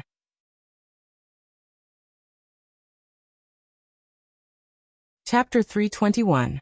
302. Too cool. If the process of Marduk's incarnation of Darius establishing the Potsdam Empire was proof of his creation of the Mahasvara, then the process of Zeus unifying the Hetan Peninsula with the help of the rise of Macedon and conquering the entire continent was his exploration to prove his higher achievements. And Ammon was a very important part of it. The divine realm of Olympus and the divine realm of Ammon's kingdom of angels would collide sooner or later. At that time, if Ammon still wanted to establish a foothold on Earth and have a divine realm, there might be two outcomes. One was to fall in the inevitable frontal conflict, and the other was that his divine realm would somehow integrate into the Olympus divine realm and coexist. In other words, if Ammon was defeated in the conflict and wanted to fulfill his promise and leave a guide of faith on Earth, then he might join the Olympus divine clan as the Lord of Heaven, and let Zeus integrate his kingdom of angels into the Olympus divine realm, which was an unprecedented attempt. Ammon was a god outside the Olympus divine clan, and whether Zeus succeeded or failed, at least he would not cause the collapse and division of the Olympus divine realm. The process of all this was Zeus' path to a higher realm, and when he could try it, it would be the most rare opportunity. To describe it in the simplest way that mortals could understand, if the Macedonian Empire rose and annexed the entire continent, including Igut, what would Ammon do? He had to abide by his oath and leave a guide of faith on Earth to heaven. Unless he had fallen, he would cooperate with Zeus and let Zeus try another kind of fusion. Would Ammon want to see this day come? In fact, whether he was willing or not, he had to make a choice when the time came. The beginning of all this had now appeared, and Ammon was personally involved. As a god, Artemis had already seen the seeds germinating. How could she not worry about Ammon? This was the case for Zeus, and it was another case for Ammon. Ammon was the one and only god. Even without the matter of Zeus, if one of the angels he guided in the future reached the same achievement as him, and could create a heavenly world, then what should Ammon do? They believed in Ammon as the only god.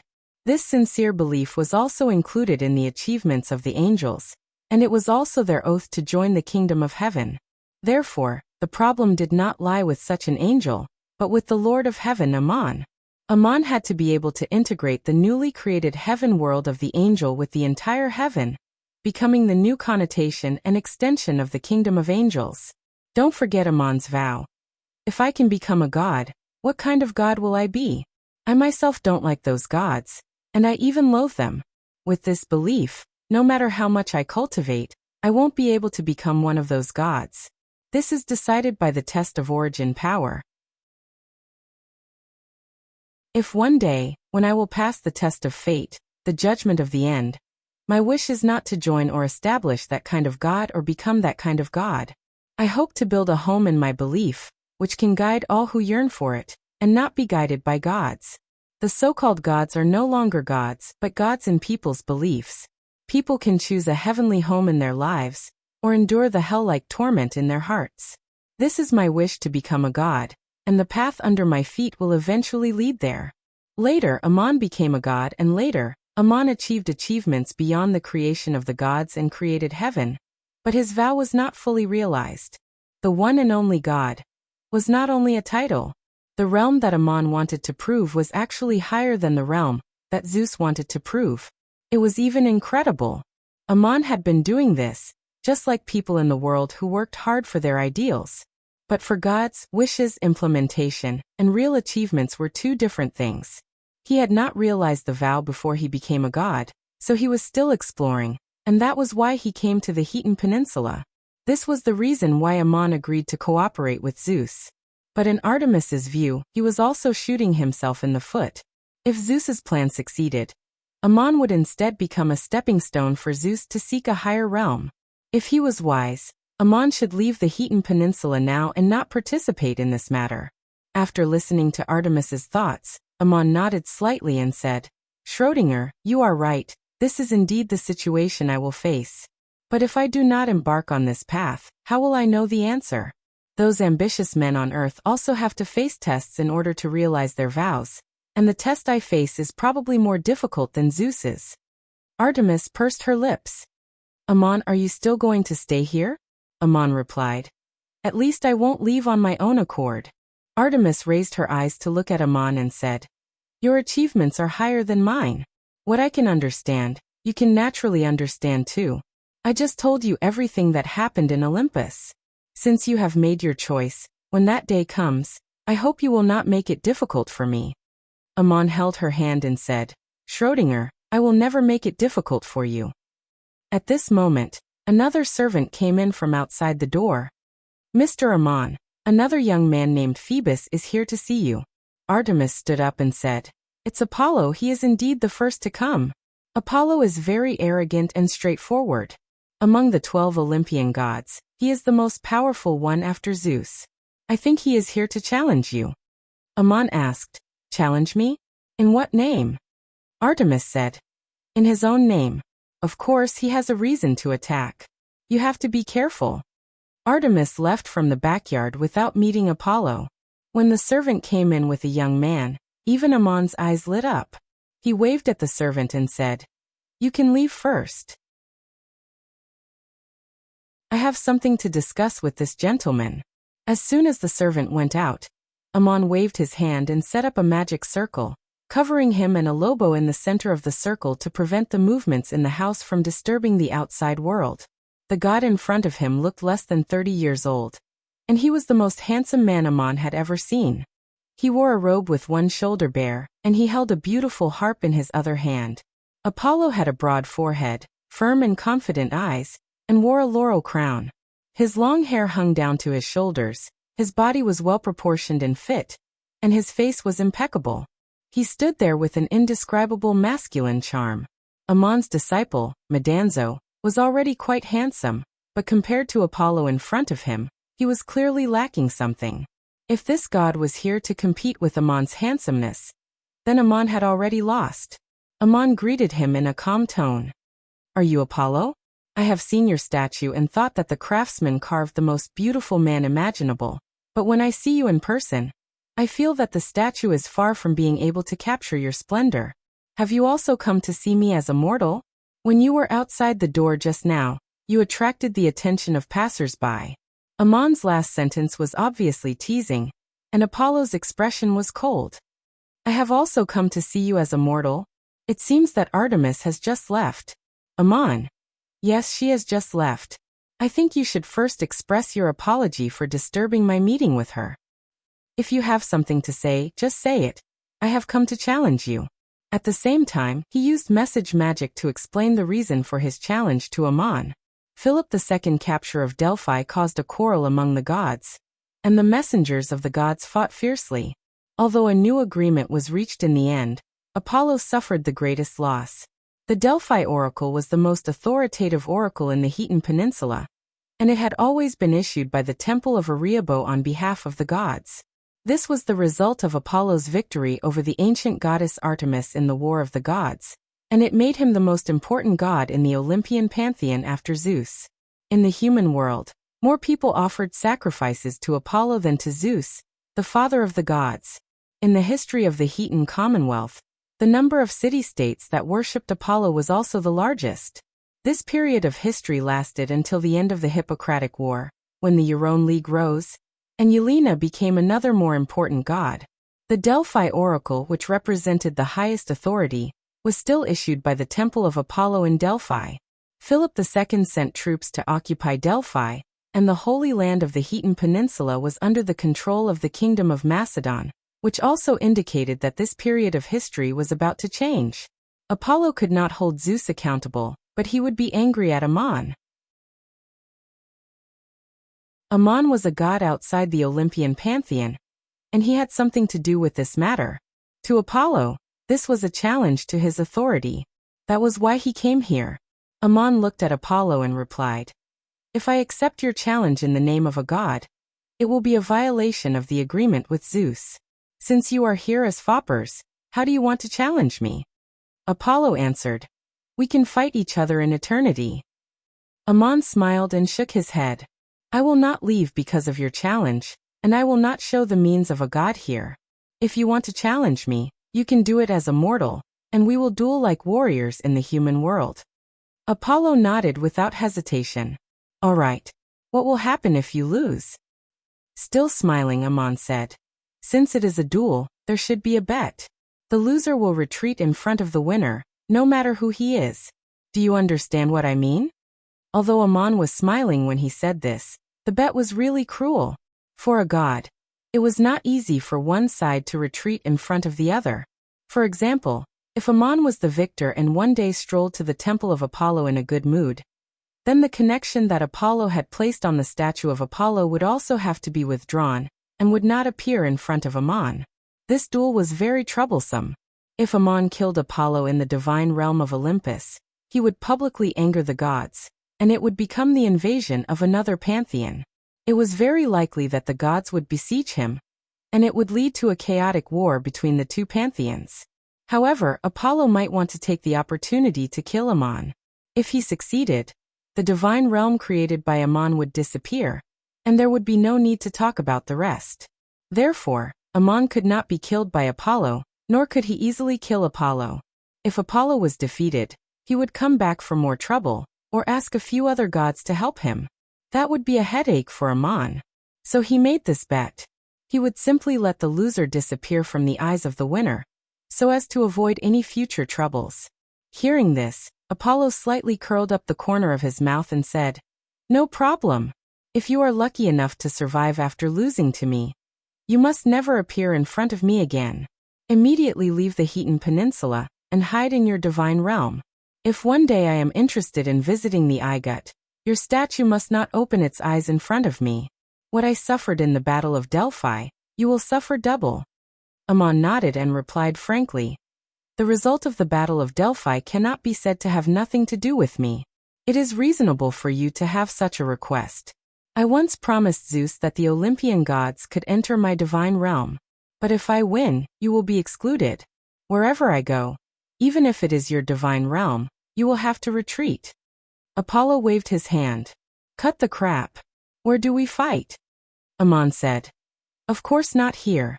Let's go to the suburbs. There is a place on the precipice of a mountain in the distance that is very suitable for you and me to fight. Don't worry, let's walk there. You can think about it on the way and back out at any time." Apollo said, "I only hope that you don't regret it. Then let's go." Ammon said to the servants that he might be back late today, so there was no need to prepare dinner. Then he went out with Apollo. He walked unhurriedly through the streets of Macedonia toward the outside of the city, while Apollo strode expressionlessly in front. Many passers-by stopped and involuntarily looked at Apollo, especially the women. They all exclaimed, "Who is this? God, he's so handsome. How can there be such a handsome man in this world? Oh my God, isn't this my dream lover?" Many girls even jogged behind Apollo, just to catch a glimpse of this handsome man. Ammon walked behind Apollo, like a follower or servant. All the glory belonged to the god in front of him, and no one noticed him at all. When they left the city, Madanzo quietly appeared beside Ammon. Ammon did not speak, but explained the cause and effect of the matter through message magic. Madanzo looked at Apollo, and there was also surprise in his eyes. This god did not have any eye-catching decorations. He only wore a crown made of cassia branches, an ordinary white robe, and held a harp in his hand. However, his every movement had a soul-shaking charm. He did not need to deliberately show off, and he could naturally make everyone gasp in admiration. Apollo walked through the streets, and his aura was even more eye-catching than Madanzo's. After watching for a while, Madanzo suddenly curled his lips and said, "So what if he is handsome?" He actually dared to challenge Ammonius. He must have taken the wrong medicine. Ammon could not help but laugh and said, "He did not take the wrong medicine, he knows very well what he is doing. You should also be able to learn something from this person. Sooner or later, you will also have such charm, and when you have it, you will not think as you do today." Apollo's voice suddenly came from his soul. "Ammon, are you going to attack with the oracle?"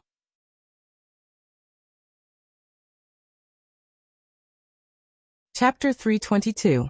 Dozens of kilometers north of Macedonia, on the precipitous mountains, there was a relatively flat open land on the precipice. The open space in the forest was almost barren, with only a few strangely shaped boulders. This was the battlefield where Apollo challenged Ammon, and Madanzo followed the two gods here. Along the way, Madanzo had doubts in his heart. He did not think that Apollo could defeat Ammon, but he was also wondering how much Ammon would have to pay to defeat Apollo. From Apollo's aura, it could be seen that this god was powerful, confident, and absolutely proud. Confidence was also a kind of capital, backed by great power. Among the 12 main gods of the Olympian divine system, Apollo's combat power was second only to Zeus, and he had also made the most contributions in the War of the Gods. In terms of the achievements of the gods, Apollo was a little worse than Ammon, and he was similar to the peak of the creator. The Olympian divine kingdom was different from the divine kingdoms of other divine systems, and the achievements of the gods were also slightly different. Gods like Apollo could also attach themselves to the divine kingdom and create their own world. And this world was unfolding. This was not because Apollo's achievements were higher, but because Zeus, the master of the divine kingdom, had a higher realm. But such a creator's world would not change the appearance of the divine kingdom, nor would it be touched by other gods.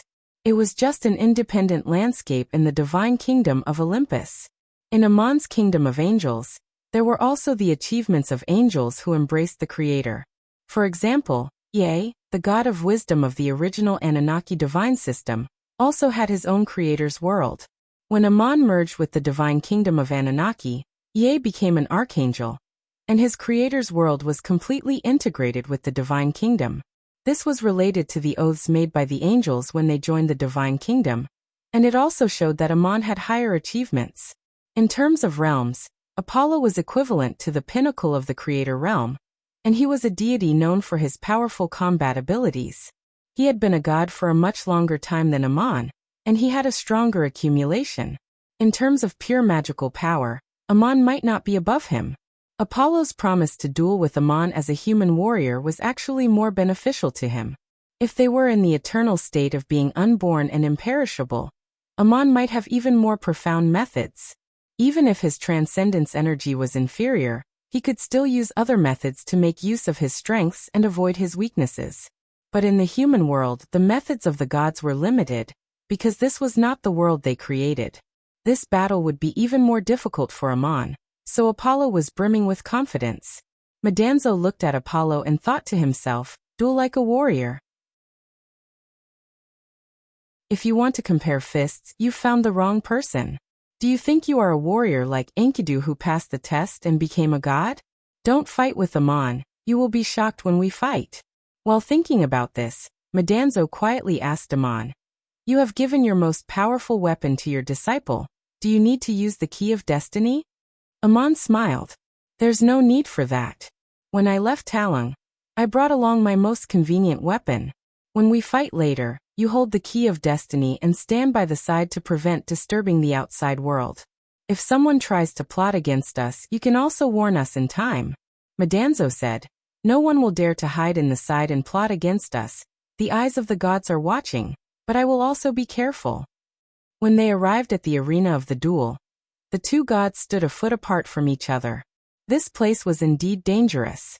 There was only the sound of the wind whistling above the high cliff. Between the two stood a strange giant rock, and not even a trace of a bird could be seen. With the key of destiny in hand, Madanzo retreated to the edge of the forest outside the clearing. Apollo's white robe fluttered in the wind, and he reached out to straighten the clothes on his shoulders. His posture was very elegant. As he moved, the whistling wind suddenly stopped, and the cliff was silent. He looked up at Ammon and said, are you ready? You can start now. Even a fool would know that in a direct confrontation, the one who made the first move would have the upper hand. Apollo showed great confidence and let Ammon make the first move. But Ammon smiled and shook his head. Apollo, you are wrong about one thing. You are the one challenging me, not the other way around. If you don't want to fight, just admit defeat. Apollo's handsome face showed a hint of anger, and he picked up the harp and plucked it. With a clang, a murderous aura swept over. The strange boulders on the clearing twisted and wriggled under the light, but they did not shatter into pieces. Instead, they softened silently and disappeared like water. Outside the clearing, Madanzo was shocked. No wonder Apollo was so arrogant. His moves were indeed shocking. The magic generated by the plucking of the harp was accompanied by the most brilliant magic in the world. It was still elemental magic, not beyond what the mages in the mortal world could use, but it was a combination of all elemental magic and could control all forces in the environment.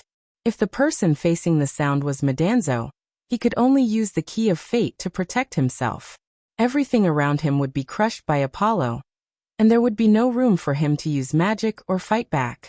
The strange boulders on the clearing were swept away by the rippling sound waves, and as if they were instantly flattened by an invisible giant hand, the impact of the harp was already in front of Amon. There was one last boulder in front of Amon. It was flat at the top and about waist-high, like a table or anvil. Amon stretched out a hand and pressed on the boulder.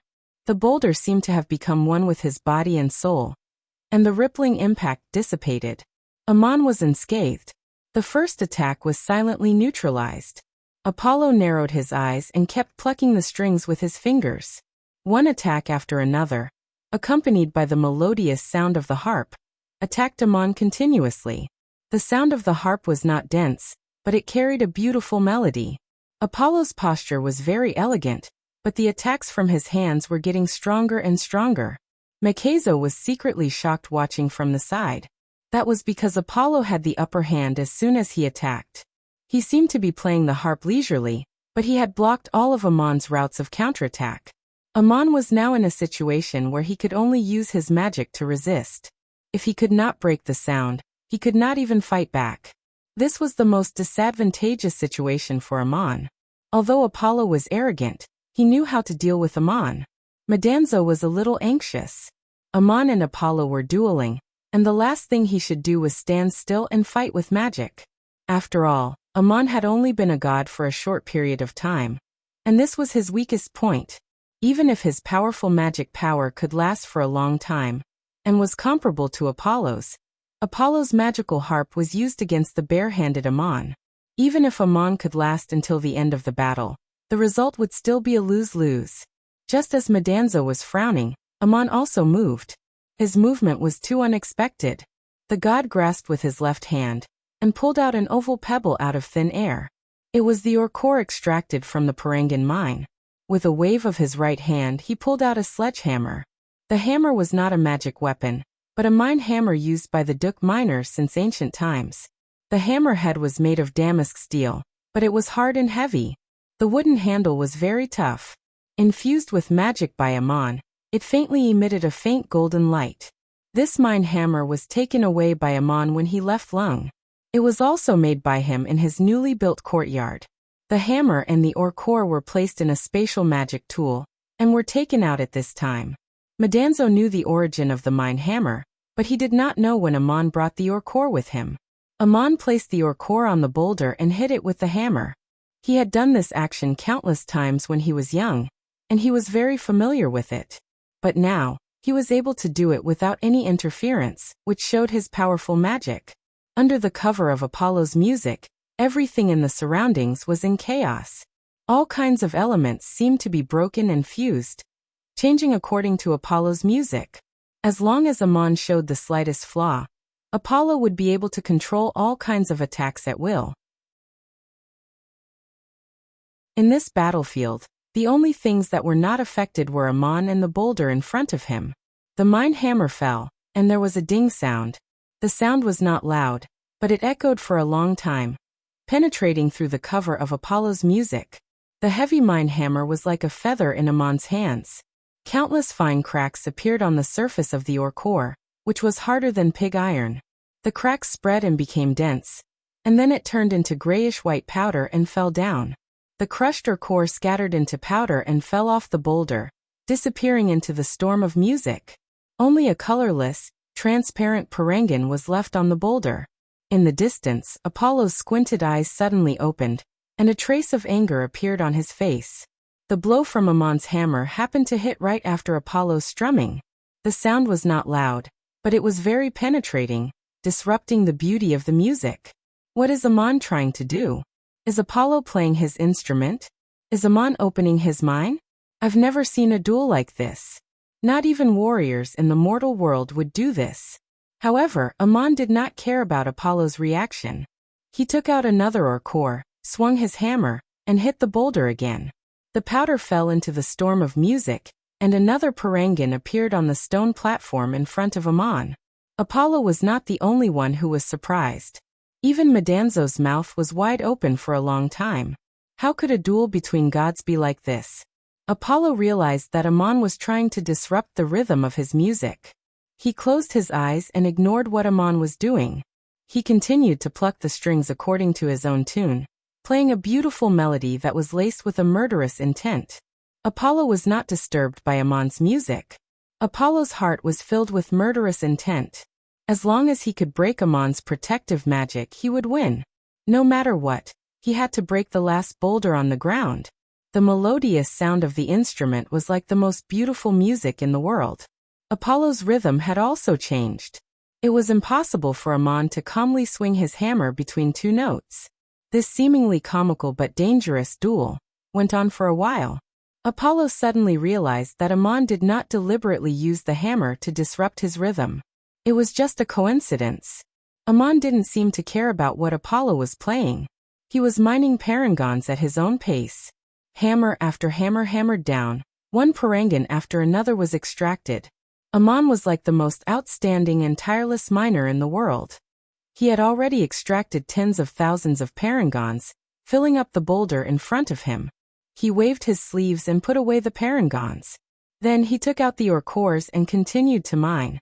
The mining techniques of Duk were very unique. They included both body arts and magic techniques. In other parts of the continent, extracting parangons from ores was usually the work of low-level mages. Apollo had learned a lot today, but he was very puzzled. Amon's spell seemed to be fighting against his zither attack, but it also seemed to have nothing to do with the zither attack. Also, looking at Amon's continuous action of taking out ores, how many ores did this god have on him? How long was he going to keep playing? Apollo was puzzled that there was someone more impatient than him. Finally, Madanzo asked, Amon, where did you get so many ores? Amon had specifically told Madanzo not to call himself Ammonius, when there were other people in the divine realm of Olympus. Madanzo remembered it very clearly. Amon replied unhurriedly, a while ago, I asked Alexander for a favor. I asked him to collect a batch of ores for me to extract parangons. But I didn't do it for free. It was a job. For every parangan I took out and gave to him, the kingdom of Macedonia would pay me 1 gold coin. If I damaged the ores due to my lack of skill, I would have to pay 30 silver coins for each ore. What Amon said was the truth. A while ago he did look for Alexander, and asked the prince to help him with such a small favor. The remuneration was also very fair. He was absolutely honest with both the old and the young. Alexander did not dare to neglect it, and treated it as a national affair. He sent people to collect ores for Amon, and Amon kept them in his spatial artifact. Madanzo was startled when he heard this, and then his eyes brightened as he realized something. He asked with a smile, Amon, are you trying to earn some money to spend? Amon nodded honestly and replied, Yes, it's time for us to earn some money. We've been living in the kingdom of Macedonia for more than a year, and we haven't paid for our rooms and meals. Although Mr. Aristotle doesn't mind, how can we live and eat for free? Madanzo also nodded and said, Yes, I've also neglected it. Mortals in the world should do things like this. Guests have their own rules. How can a guest stay for such a long time? We can't accept the kindness of our host and take it as a blessing. We should still pay for our rooms and meals. Madanzo had followed Amon for the longest time, and he understood the god's temper very well. He had already figured out what Amon was trying to do, and he deliberately struck up a conversation with Amon. What they said almost made Apollo's nose crooked in anger. In the duel field, Apollo took out his harp and plucked the strings. The beautiful melody was full of surging magic power and infinite murderous intent. His posture was so elegant, with an incomparably strong aura. In front of him, Amon was not even worthy of a glance. However, Amon's response almost made Apollo vomit blood. It turns out that this god doesn't take the duel seriously at all. Instead, he's mining for ore cores to earn money. Amon chatted as he worked. Chatting did not affect his work, and he did not take Apollo seriously at all. He even treated the attacking god as if he did not exist. No matter how elegant Apollo's posture was, how beautiful his harp was, and how powerful his attacks were, it seemed to have become meaningless at this moment. Amon, who was dueling with him, did not even look at him. This god had completely become a self-entertaining clown. Judging from the battle between the two gods, Apollo had the upper hand, and Amon was just passively resisting. They would fight like this until the end, regardless of the outcome. As long as Amon could not break through Apollo's harp, both sides would have to pay a huge price. However, Amon was not serious at all. He chatted as he mined parangons. Did gods need to earn money? Even if Amon wanted to earn money as a mortal, there was no need to do so at this time. Apollo was very powerful, which was why he was very confident, and because of that, because he was confident, he was proud. Because of his confidence, such an arrogant god was not afraid of a strong challenge. What he could not stand the most was the humiliation of contempt. Mining was one of the lowest forms of work, unless it was the extraction of parangons. It was usually done by slaves who had been whipped. Apollo's harp was so elegant and magical that even the emperors of the mortal world would not be able to hear it. How could Amon face his challenge like this? This is too shameless, too evil. This attitude and behavior hit the soft spot of Apollo's arrogance. Apollo was angry, and the consequences were serious. His harp suddenly became urgent, no longer as soothing and graceful as before. It was as if thousands of golden snakes were dancing on the harp strings. His marble-like fingers plucked on the harp strings, emitting dazzling rays of light. These rays condensed great magical power that could penetrate through time and space, and shot towards Amon, but were scattered in front of the stone table. There seemed to be an invisible barrier in front of Amon, covering the stone table he was working on. However, Apollo's harp also contained a power that could penetrate the soul, which could not be blocked by any tangible magic. It must be resisted by a stronger soul. At this time, the surface of the giant rock was once again filled with the mined parangons. Amon waved his sleeves and put them away. He then took out another ore core and smashed it with his hammer. With a muffled sound, the ore core broke into several pieces, but no parangons appeared. Amon, the Lord of Heaven, one of the gods with the highest level on the continent, had accidentally destroyed the ore core with the skill he was most familiar with since childhood. This was simply unimaginable. However, under Apollo's powerful attack, Amon did not control the hammer well this time. At this time, it could be seen that Apollo's magic power was profound and mysterious. He was definitely a strong opponent that Amon had never met before. Even Metatro couldn't help but cry out in surprise. Amon let out a long sigh and stopped his movements. He looked up at Apollo and said, "You really are good. You made me pay 30 silver coins." Apollo's fingers trembled, and he almost broke the strings of the divine harp. Such an earth-shattering skill that even the gods would admire was only worth 30 silver coins in Amon's mouth. He finally could not help but shout, "Amon, in a duel between warriors, whether you win or lose, you should respect your opponent. How can you be so rude?" Amon did not answer. He took out another ore core, and was about to smash it again. Medanzo, who was outside the battlefield, interrupted. "Apollo, you are so rude. I don't know what you used to be. Maybe you were a musician, and your harp is really good. But Amon has been a miner since childhood, and mining parangons is a skill passed down in his family. His mining skills are no worse than your harp skills."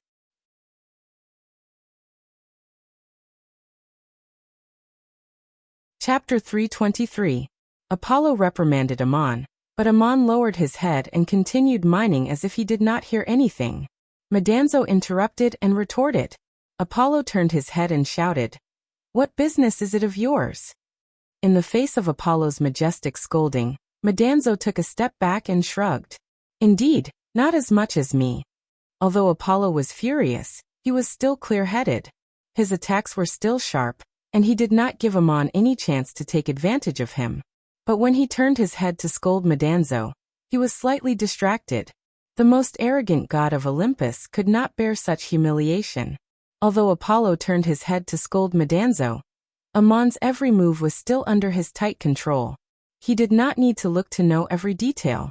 Although there was a slight flaw in the storm of music, Amon's movements did not change. He still swung his hammer and hit the rock, producing a soft ding sound. At this moment, there was an unexpected change in the battle. When the ore core was opened, a new parangon should have appeared in front of Amon. Under the attention of the gods, all these details could not be wrong. But there was one thing that exceeded Apollo's senses. There was no parangon on the stone platform. Then there was a second change. Amon suddenly disappeared. Even in a fight between two ordinary people, the most frightening thing was the unexpected. For example, one side would kick, and the other side would not expect the kick. Of course, they would not be able to prepare for it. There was a flaw in the music, and the rhythm was momentarily disrupted. Amon found an opportunity. The impact of the hammer was so strong that even Apollo's next plucking motion could not help but freeze for a moment. What was even more surprising was the newly mined parangon. It was shining with a faint golden light. It was an extremely rare god's tear. The god's tear was a divine artifact made by heaven. Anything in the world could not be directly brought into eternity, unless it was refined into a divine artifact that could fuse with the mind. As for the god's tear, there was no need to refine it. As long as one could master its use, they could naturally fuse it with their body and soul. Amon was probably the first god in the world to understand this kind of divine artifact. His body and soul had refined a god's tear. The moment the ore core was opened, the god's stone fused with Amon's body and soul. This might have been an insignificant change, but it was beyond Apollo's perception. The ore core was opened, and the sound of knocking interfered with the rhythm, but not a single parangon appeared. Medanzo couldn't help but exclaim when he saw this scene with his own eyes. When the god's tear appeared, the hammer in Amon's left hand disappeared. He clenched his right hand, and the god's tear turned into a golden glove. At the same time, his whole body was wrapped in a faint layer of golden light. By the time Apollo turned around, Amon was no longer behind the rock. A fist shining with golden light was flying towards his face. The mining of the god's tear was an accident. An object that did not belong here suddenly appeared in the middle of a fierce battle. But whether this accident happened or not, Amon would have seized the opportunity to counterattack. Apollo scolded Medanzo in anger. There was a momentary flaw in the sound of the harp, and Amon's knocking disrupted his rhythm. The appearance of the god's tear was another kind of test for both gods. Amon's reaction was faster than Apollo's. He was almost unaffected, and he naturally took advantage of this accident, as if he had such a glove on his hand. The golden light penetrated the sound of the harp, and the distance of a foot seemed to be non-existent. He disappeared from behind the boulder and punched directly in front of Apollo. The last boulder on the battlefield suddenly disappeared in the sound of the harp, but Apollo's attack did not stop. But Amon had taken the opportunity to pass through the storm of harp sounds. With a bang, the cliff under his feet trembled slightly. Amon's punch landed squarely on Apollo's handsome nose. It was too sudden for Apollo to dodge even if he wanted to. Amon had been hammering away at the ore, as if he was going to do it until the next day. He was chatting with Metatro as he hammered away, as if he had forgotten about the duel. The arrogant Apollo felt humiliated. He scolded Amon but did not get a response. He could not help but scold Medanzo, but Amon retaliated at that moment. Would Amon make his nose bleed? Of course not. The gods were a different kind of existence. They would only be hurt physically and spiritually, not like mortals who would be torn apart. In a moment of desperation, Apollo could only use his magic to resist the blow. At the same time, he tried to use spatial magic to retreat, but he was too late. Amon's punch could collapse half the mountain. Apollo was so strong that Amon only managed to make his nose crooked. Apollo's nose was almost crooked in anger, but this time, it was really crooked. The physical and spiritual damage of the gods could also be seen externally. For example, Amon once saw Horus lose an arm. This was the state of mind of Horus at that time. But Apollo did not have the state of mind to keep his nose crooked. The punch had hurt him badly. He immediately used his magic to straighten his nose and restore his handsome face. But with such a short change of mind, Apollo did not dodge Amon's second punch. Amon's left hand was not gloved, but it was covered in a faint golden light. He stepped on the spot, bent over, and swung his fist at Apollo's stomach. How was this a duel between deities? It was simply a brawl in the marketplace. Apollo blocked Amon's fist with the harp in his hand. There was a burst of strings, and even Medanzo, who was far away, had to take out the key of destiny and use his magic to block in front of Apollo. All 13 strings were broken, and the golden light on Amon's fist shattered at the same time. But the punch still landed on Apollo's stomach. The harp was a divine artifact. The broken strings were not destroyed, and the broken strings could still wrap around Amon's wrist. But Amon had already retracted his fist. This punch broke the spatial magic that Apollo was about to use. He wanted to dodge, but he could not. The god bent over like a shrimp and was sent flying by Amon. His head fell forward, and his hair flew.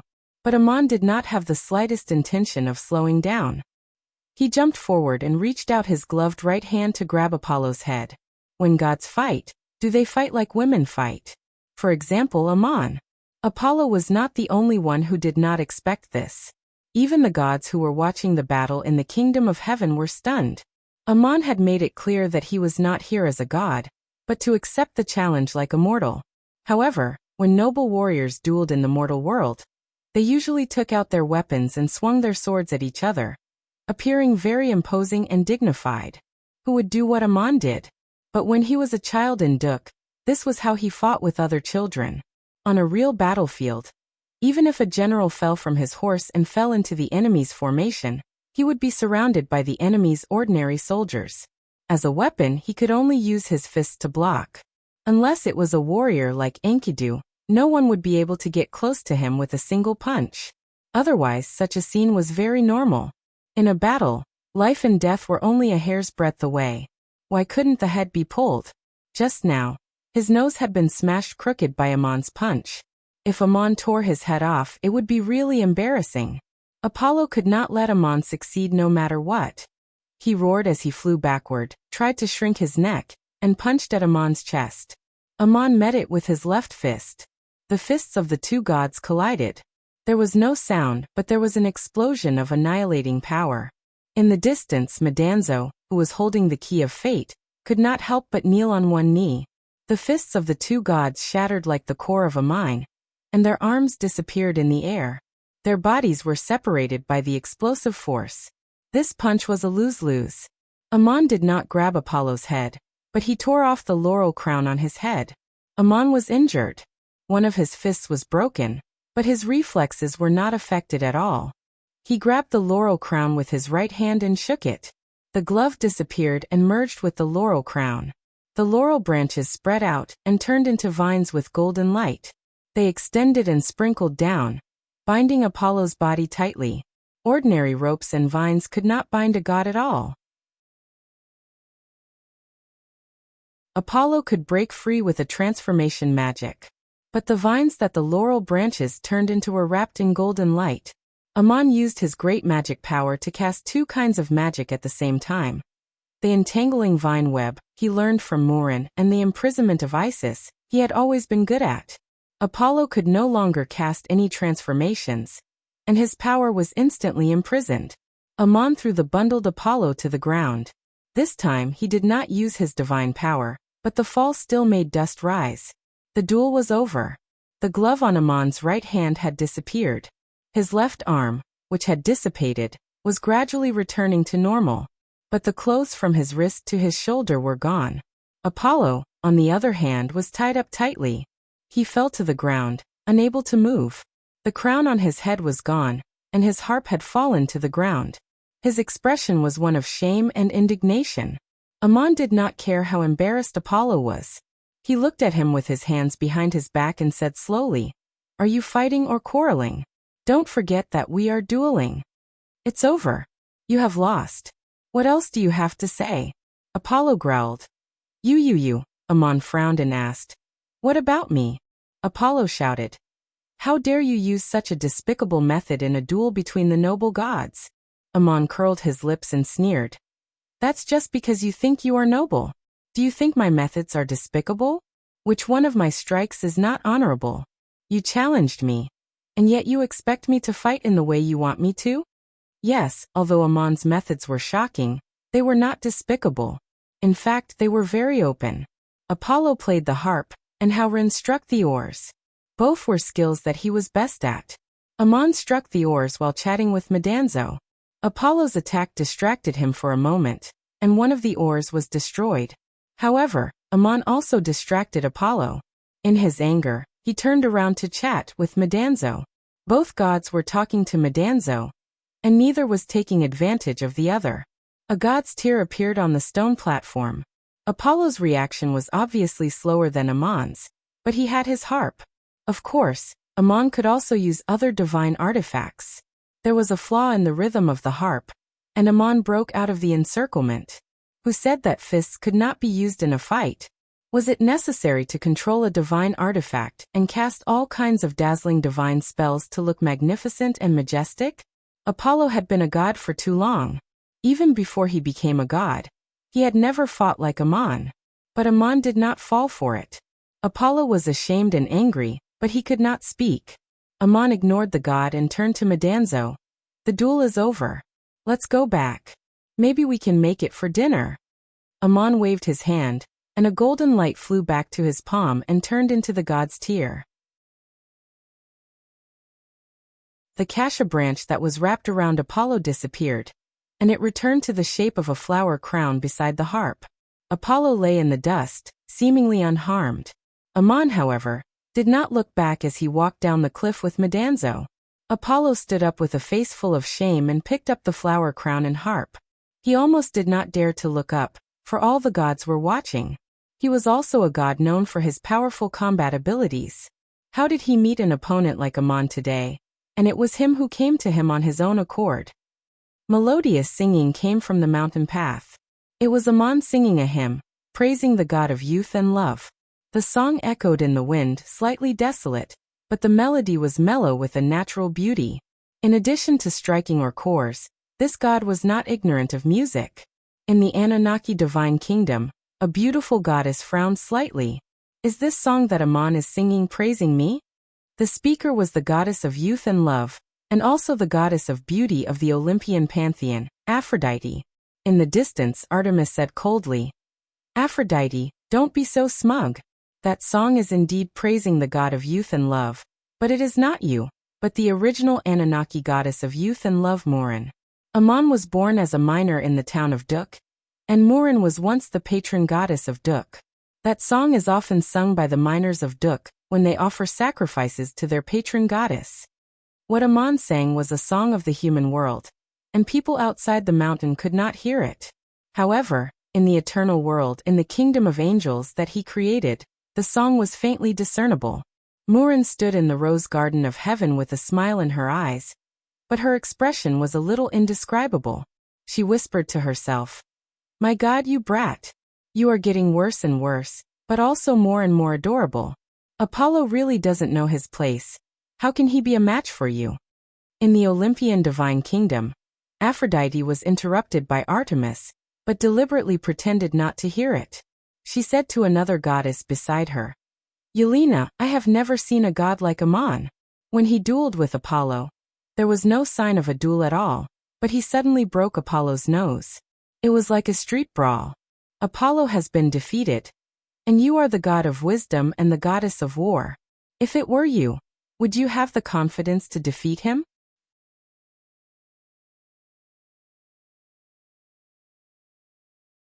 Chapter 324. Aphrodite blinked and said, That's right. One punch to the nose, the other to the stomach, and then the other to the head. What kind of moves are these? Amon is a god, after all, and he knows etiquette. If the opponent is a woman, he can't possibly do the same, right? Yelena asked in return. Even if he uses a different method, can you block it? The goddess of justice and fairness, Themis, suddenly interrupted from afar. If you want to know the answer, you can try challenging him yourself. But Aphrodite, I have to remind you that it's not a romance, it's a fight. Don't misunderstand the situation. Aphrodite sighed again. Fighting and killing is so boring. I still prefer to talk about love. I'm not Apollo, I have my own ways. Yes, Yelena reminded. Amon saw Apollo's weakness. Otherwise, he wouldn't have lost so badly. In our camp, Apollo, who has the strongest combat power, can no longer participate in this matter. Aphrodite, don't overestimate your charm. You can't tempt a god like Amon. Even if you can tempt him and have sex with him, do you think Artemis will let you go?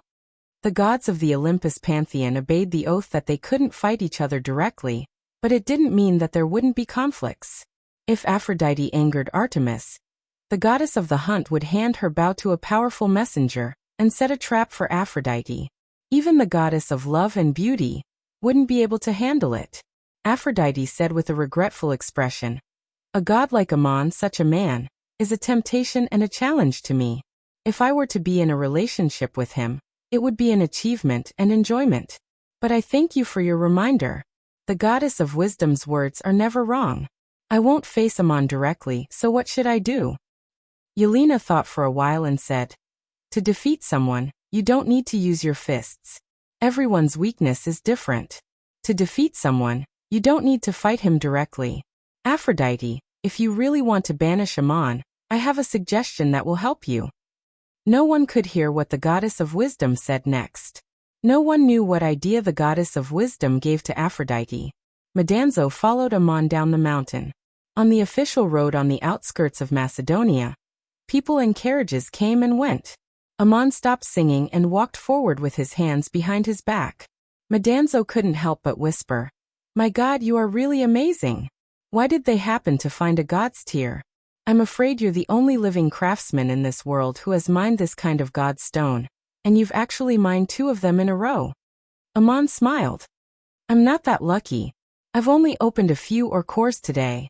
If I can mine a god's tear like that, it would be too much. Don't forget that I already have a god's tear in my hands. Maria left it for me. I've given all my artifacts to my disciples, but only this one is left to follow me in and out of the heavenly kingdom." Madanzo suddenly realized something and exclaimed in his soul, "So that's how it is. No wonder." The ore core that Amon opened was a fake one, but it was made to look like the real one by this excellent craftsman. He put his god's tear in it. When Apollo was distracted and talking, Amon took out the ore core and created an accident. Apollo was unlucky. Although Amon didn't like to play tricks, it didn't mean that he didn't know how to do it. If anyone wanted to bully an honest person like him, they were really messing with the wrong person. The ambush with just one ore core was quite beautiful. When the 2 of them walked through the gates of Macedonia, Madanzo asked again, "My God, can you really mine another god's tear? Alexander must have given you a lot of ore cores." Amon replied calmly, "It's not impossible, but it's not my god's tear, it's Alexander's. All the parangons I mine, no matter what kind, will be given to the kingdom of Macedonia. I'll get 1 gold coin for each parangon stone." The kingdom of Macedonia successfully occupied the holy land of Hilton, Delphi. Philip II left 1,000 men of the Delphi Legion to guard the Holy Land, and led the army back to the Kingdom of Macedonia. On the way back he conveniently took a detour and conquered many city-states near Delphi. Macedonia's conquest this time was not quite the same as the alliance of the city-states in history. Instead of being the leader of the alliance, these city-states were directly incorporated into the territory of Macedonia. The citizens' assemblies of these city-states still remained, and they usually decided the internal affairs of the city-states. However, the city-states were subject to the unified governance of Macedonia. Their written language, laws, taxes, and weights were all the same. At this time, 3 powers had formed on the Hilton Peninsula: the Kingdom of Macedonia in the north, the Gabados Alliance and the Euron Alliance in the south were evenly matched, and the Euron Alliance had become the weakest. Euron and Gabados finally panicked, so they stopped attacking each other and sent messengers to negotiate the establishment of a new alliance in an attempt to fight against Macedonia together, but it was too late. The Kingdom of Macedonia had a larger territory and a larger population, and its national power was stronger. it could recruit more trained warriors, and it could also recruit more warriors from the strong ordinary people. After Philip II returned, he divided the elites of the original Delphi Legion into 3, and formed 2 new legions on the basis of this backbone. Each new legion was formed by Alexander, who was responsible for specific training exercises. When a new legion was basically formed, another legion would be formed, and Alexander would be transferred to be the commander of the legion. If someone else played this role, it might be a gift to someone else. They would have to personally form the legion, train the soldiers, and then hand them over after they had formed a combat power. But for Alexander, there was no such problem. Philip II's intention was obvious. In the future, the huge Macedonian army would be under Alexander's command and control, because it was formed by the hands of this prince, and the generals who grew up in battle were also the direct descendants of Alexander. Many people speculated that after Macedonia occupied Delphi and the surrounding city-states, would they take the opportunity to take revenge on Euron? But Philip II's actions surprised everyone. Half a year later, he went to war again and led his army south to attack the Gabados alliance. Gabados was the main force on the Hilton Peninsula that could still fight against Macedonia. Philip II was very accurate. The main force of Euron was the navy, while the main force of Gabados was the army. If they attacked Euron along the coastline, the army of Gabados could help, but if they attacked the Gabados alliance by land, the navy of Euron could not help. The battle was fierce at the beginning. The Gabados warriors were brave and good at fighting. Facing the attacks of the Macedonian phalanx and the 2 flanks of the cavalry, they fought a few tough battles. But the number of Gabados warriors was not large to begin with, and under continuous consumption, they gradually could not resist. Once the tide of battle turned, the attack of the Macedonian army became a destructive force. Philip II attacked Gabados first because of very practical considerations, because the Gabados alliance was not a community of interests. As long as the powerful Gabados army was defeated, the other city-states in the alliance could surrender without fighting. The Gabados alliance was maintained by the powerful force of the Gabados warriors. In fact, it was an alliance that the Macedonians conquered and enslaved other city-states. The brutal rule and exploitation of the Gabados had long caused the other city-states within the alliance to rebel.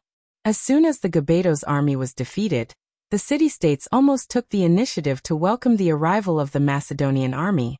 The Macedonian army fought all the way to the city of Gabados. The Gabados, who had no way out, vowed to defend their city-state and fight to the end. If they attacked the city of Gabados, they were bound to suffer heavy casualties, and they might even be attacked by the Euron people. Philip II made a decision. The attack on Gabados would end here, and the city of Gabados would be left to fend for itself. The citizens of the city of Gabados did not do production. They were trained for the purpose of military conquest, and survived by conquering and enslaving other city-states. Now that most of the Gabados warriors had been lost, all the conquered territories were lost, and only their own city-state was left.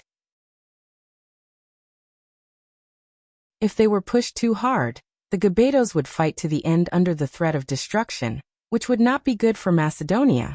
The Kingdom of Macedonia had achieved its strategic goal of dissolving the Gabados alliance, and the city of Gabados would close its doors and fend for itself. Macedonia had occupied 2/3 of the territory of the Heaton Peninsula, and a small isolated city of Gabados could no longer pose a threat to it. The remaining Gabados warriors might still have the courage to defend the city, but they were no longer able to counterattack. After dissolving the Gabados alliance, and leaving only the isolated city of Gabados, Philip II took the opportunity to mobilize his army to attack Euron. This battle was different from the attack on Gabados. The Euron alliance was a community of interests united by commerce and trade. Philip II appeared as an avenger rather than a liberator, so the other city-states joined forces to fight. The Macedonian army needed to nibble away step by step, and it could not be decided in a single battle. Philip II first captured a port city-state along the coastline, cutting off an important sea supply line of the Euron alliance, and then avoided the Euron navy and took a detour inland, occupying city-states one by one. Macedonia became stronger and stronger, and the Euron alliance became weaker and weaker. In the end, only a few important city-states were left, and they struggled to survive by relying on the transportation links between them and naval support. Philip II was not in a hurry. The newly occupied territory needed to be consolidated and digested, and the situation of Macedonia unifying the entire Heaton Peninsula was irreversible. He had to prepare for the next strategic goal and build a stronger Macedonian army. Philip II led the army to battle, and news of victory kept coming. Alexander, who stayed in the capital to supervise the country, also handled the daily military and political affairs well with the assistance of his ministers. He recruited soldiers in the new territory and formed 2 more legions. This time, he did not continue to serve as the commander of the legion, but gave the task of forming and drilling the new army to his trusted subordinates. The young Alexander served as the commander of 3 legions, and his trusted subordinates formed the other 2 legions. The prince soon ushered in the most important event since he became the regent, and that was the annual Delphic oracle ceremony. Now that Philip II was leading the army to war, Alexander would preside over the ceremony on behalf of the Kingdom of Macedonia. This year's Delphic oracle would still be arranged by the Apollo Temple, and the location of the chief priest would be the Apollo Temple in Delphi. There was a process for history to change.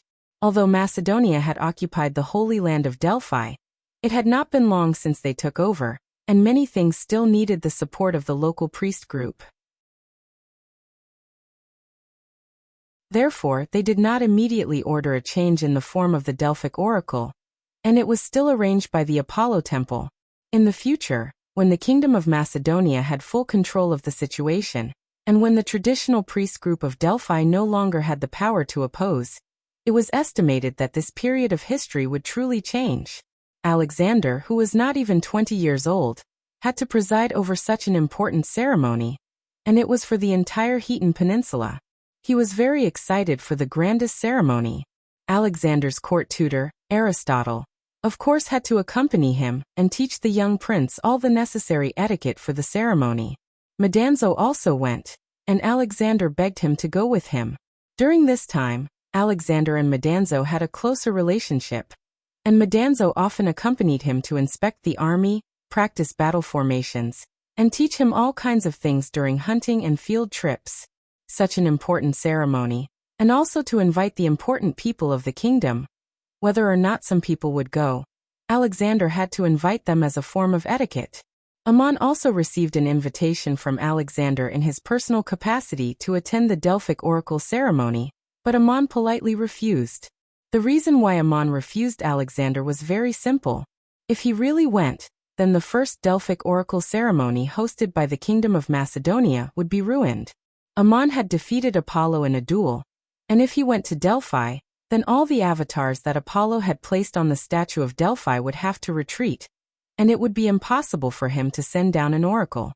Unless the priest removed the lie and forged the oracle, the ceremony would become a joke, and whether the oracle really appeared or not, the supreme mages present would be able to sense it. However, Ammon agreed to let Madanzo accompany Alexander. The Kingdom of Macedonia had just conquered many cities, and the situation was not completely stable yet. In such a complicated situation, with Madanzo around, Ammon could rest assured of Alexander's safety. On behalf of his father, the young Alexander led a guard of elite warriors of the Delphic Legion, accompanied by Madanzo, Aristotle, and the ministers to the Holy Land of Delphi. He received the representatives sent by the various cities to attend the ceremony, and then presided over the grand ceremony. Apollo sent down an oracle on behalf of the Olympian gods, blessing the young prince and all the Hydonians at the same time, and they would become a powerful country under the leadership of Macedonia. The glory of Macedonia reached its peak, and Alexander, who represented this glory, was even more glorious. He seemed to have become a figure comparable to the various heroes in history and legends. The mentality of a young man was always playful. After the ceremony, Alexander, who had finally come out, did not want to go back so soon. Philip II was not there, and now no one among the Macedonian ministers could control him. He ordered Aristotle to lead the Macedonian envoys and guards back first, while he disguised himself as a commoner and went to the various cities with Madanzo to broaden his horizons. Aristotle wanted to persuade him, but he could not, because he had once told Alexander that as a monarch, he could not only deal with government affairs in the palace. It was best to experience and think as a commoner, so that he could clearly understand how to make decisions. Now that Alexander really wanted to do so, he felt a headache. He was most worried about the safety of the little prince, but fortunately, there was Madanzo, so he could only carefully remind Madanzo. There was not much point in bringing a small guard, and it was easy to expose Alexander's identity. Since it was a private trip, it was impossible to follow with an army. It was best to have a powerful oracle like Madanzo protect him. Madanzo took Alexander to travel to the civilian cities. They were dressed like the common traveling sages on the Heaton Peninsula. Alexander was very curious about everything. He did not even know how to stay in a hotel, and he needed Madanzo to teach him everything. In fact, any teacher in the world could teach the little prince these things, but at this moment, Alexander felt that Madanzo was really knowledgeable, and he was very envious of his colorful experience. Alexander wandered outside for more than 2 months. If it were not for Madanzo persuading him to go back early, he would have played for a longer period of time. Although the prince was playful, he had not forgotten his responsibility.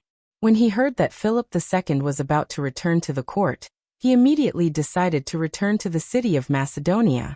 At that time, Alexander and Madanzo were in Mytilene, and when they heard about the experience of Ammon helping the Macedonian envoys, they begged Madanzo to take them to walk that road again. Madanzo took Alexander to the mountain where the envoys were attacked, and he explained the course of events with great enthusiasm. Alexander was full of praise, and he wished that he could be the hero who caught the assassins. Just as the two were talking and laughing, a person appeared at the pass in the distance, walking gracefully along the mountain road.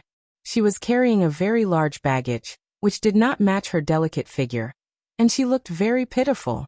When Madanzo and Alexander saw the person walking over, and it was a girl who traveled alone, they stopped talking and laughed at the same time, and turned their heads to look. For a moment, they were both lost in thought, as if they were suffocating. This girl was too beautiful. She looked about 18 or 19 years old, wearing a light green gauze dress. Perhaps because she was in a hurry, there were fine beads of sweat on the tip of her nose and forehead. Her forearms were exposed outside the dress, and her skin was white and soft, as if it was the perfect work of the gods. Her eyes were clear and soft, with a deep and charming luster. Her waterfall-like hair was orange-red, slightly curling over her round and beautiful shoulders and white breasts.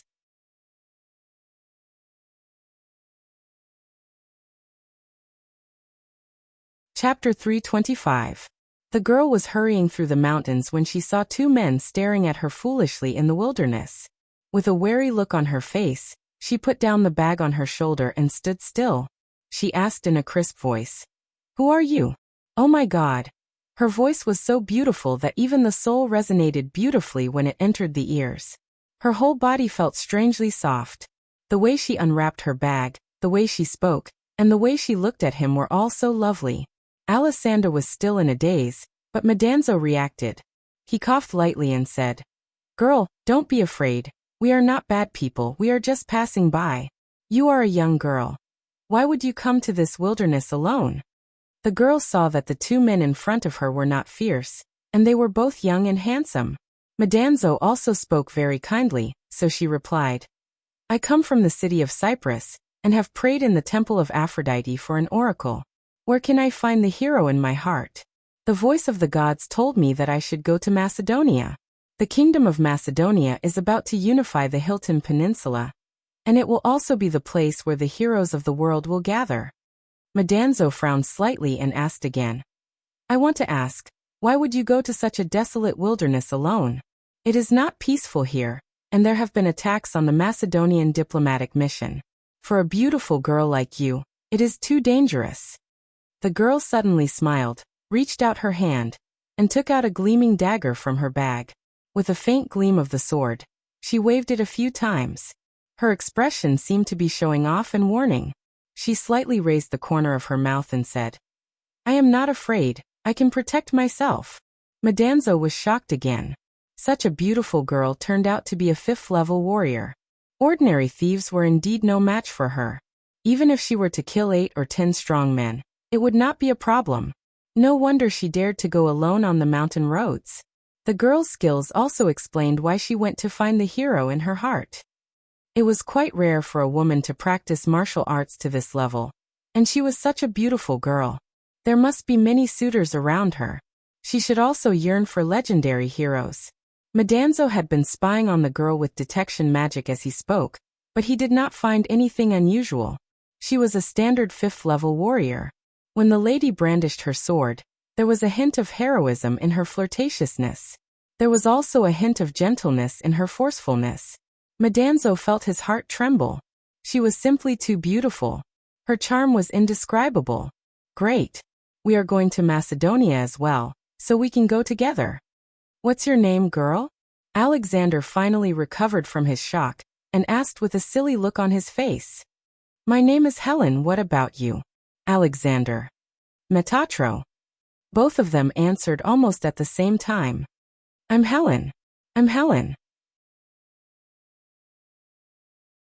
The name Alexander was not uncommon. It meant extraordinary man, while the name Madanzo was almost unheard of in the Heaton Peninsula. The girl put the dagger back into her bag and said with a smile, It's good that you're not bad people. Just now I thought we met bandits. Since we are going the same way, let's travel together. You look like scholars. If you really meet bad people, maybe I can protect you. Did Madanzo and Alexander need her protection? But the two men thanked her at the same time. As Helen spoke, she was about to put the bag on her shoulder again. Madanzo and Alexander stretched out their hands at the same time and said, Miss, it's too heavy for a girl like you to carry such a big bag. Let me help. Helen was a warrior of the 5th rank. Not to mention carrying a bag, it wouldn't be a problem even if she carried both of them on her shoulders. But such a beautiful girl carrying such a big bag while the men on both sides were empty-handed was indeed not very suitable. Madanzo and Alexander grabbed the corner of the bag at the same time. The girl smiled and let go of the bag. Thank you. Alexander saw that Madanzo had grabbed the bag and was stunned for a moment before letting go. Madanzo carried the big bag, and the three of them continued on their journey together. Madanzo had not forgotten what had happened just now. On the way, he talked about the experience of Aristotle's diplomatic mission. But because Helen was present, he did not mention his name again. It was as if he was telling someone else's story. Helen was also very interested, and would occasionally let out a bell-like laugh. From this moment on, the journey became beautiful and joyful. That day, they walked out of the mountains and came to town to stay for the night. In the past, Madanzo would be the one to look for the innkeeper, but today, Alexander took the initiative to run ahead and found the best inn and asked for the best 3 rooms. Just 2 months ago, this prince did not even know how to settle the bill, but today he rushed to settle everything. It was dark after dinner, so the 3 of them went back to their rooms to rest. Helen's room was in the middle, while Alexander and Madanzo stayed on either side. For some reason, Alexander could not fall asleep. He always listened attentively to the movements next door, as if he could feel Helen's breath. Madanzo was sitting cross-legged in meditation when he suddenly heard the movements next door.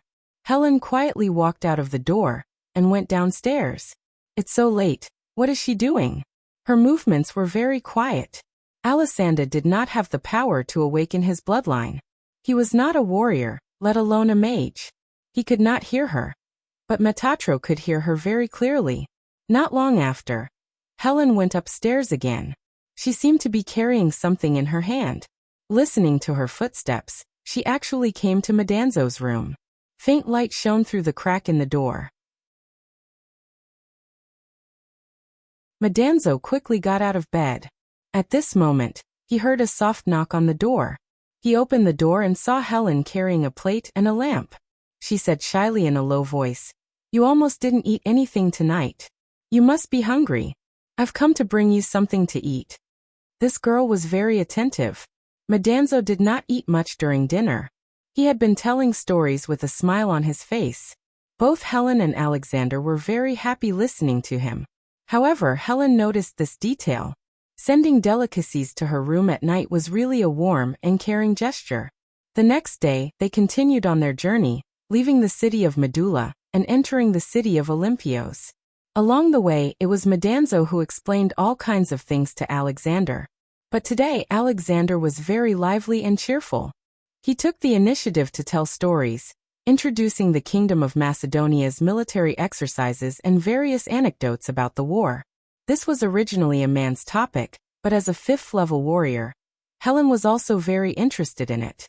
From time to time, she would ask questions in a sweet voice and make all kinds of praises, greatly satisfying Alexander's vanity. In the afternoon, when it was time to sleep again, Medanzo did not eat much at first. As a ninth-level oracle, it did not matter whether he ate or not. But Helen gently reminded him, "You didn't eat much last night, so don't be hungry again today. Don't just talk, eat." Medanzo felt embarrassed not to eat. He could only drink the soup while stuffing the flatbread into his mouth. He thought to himself that he did not need Helen to bring him supper tonight. After dinner, Helen went outside for a walk before returning. When she returned to her room to rest, the sensitive Medanzo did not hear any unusual movements in her room. But he heard the sound of Helen opening the door and footsteps. Unexpectedly, she had come to his door. He quickly got out of bed and opened the door without knocking. Helen stood in front of the door with a new robe in her hand. She took a step back and said, "I haven't knocked yet. Why did you suddenly open the door?" Alexander said with a little embarrassment, "I heard your voice. Sorry, did I scare you? Hey, what are you holding in your hand? Oh, I was rude. Please come in and talk." Helen walked into the room. Alexander lit the lamp and asked her to sit down. The little prince, who had seen all kinds of big scenes, did not know why he looked a little uncomfortable. He rubbed his hands and said, "The room is a little messy and the things are very simple. You can just sit." Helen could not help but laugh. "Why are you so polite with me? This is the room of the inn, not your room." Alexander scratched the back of his head and laughed. "You are right." Helen handed the robe in her hand to Alexander and said, "Your clothes are torn. Change into this new one, and give me the old one to mend. The road to Macedonia is quite long. You can't always wear a torn robe." After traveling outside for more than 2 months, the things Alexander brought with him were very simple. The robe he was wearing now was already torn. He and Medanzo did not care about these details at all. They came out to play as ordinary people. What did it matter if the robe was torn? But the attentive Helen noticed it. She was very concerned about Alexander. After eating, she specially went to the town to buy a new robe that fit Alexander's figure. Alexander hurriedly waved his hand and said, "What does it matter if a man's clothes are torn? How can I ask you to buy me new clothes?" Helen slightly pouted and said with a tone of annoyance, "Didn't you help me pay for the room and food these 2 days? It's only right for me to buy you clothes. Why don't I give you money? Quickly change out of this old robe. A man naturally doesn't know how to sew clothes." Of course, Alexander did not know how to sew clothes. Even if the clothes he wore were accidentally torn, he would just throw them to the servants for a new one. Today he received an ordinary robe that was not worth much, but Alexander was very excited. After Helen left, he hugged the robe on the bed and let his imagination run wild. He did not sleep well the whole night. Without further ado, the three continued on their journey. Alexander felt that this was the happiest journey of his life. Helen was the most beautiful, gentle, and understanding girl in the world. She had an indescribable and irresistible charm. She was so cute that she had unknowingly captured the hearts of 2 men. Alexander was the noble prince of Macedonia, and Medanzo's identity was even more obvious. It was impossible for them to not see any beauty in the world, but this Helen was definitely different. At this time, the two did not know that the girl beside them was actually the Olympian goddess of love and beauty, Aphrodite, who had personally come to the human world. Helen did not lie, because Aphrodite was the patron saint of Cyprus, and she really wanted to go to Macedonia to find a hero.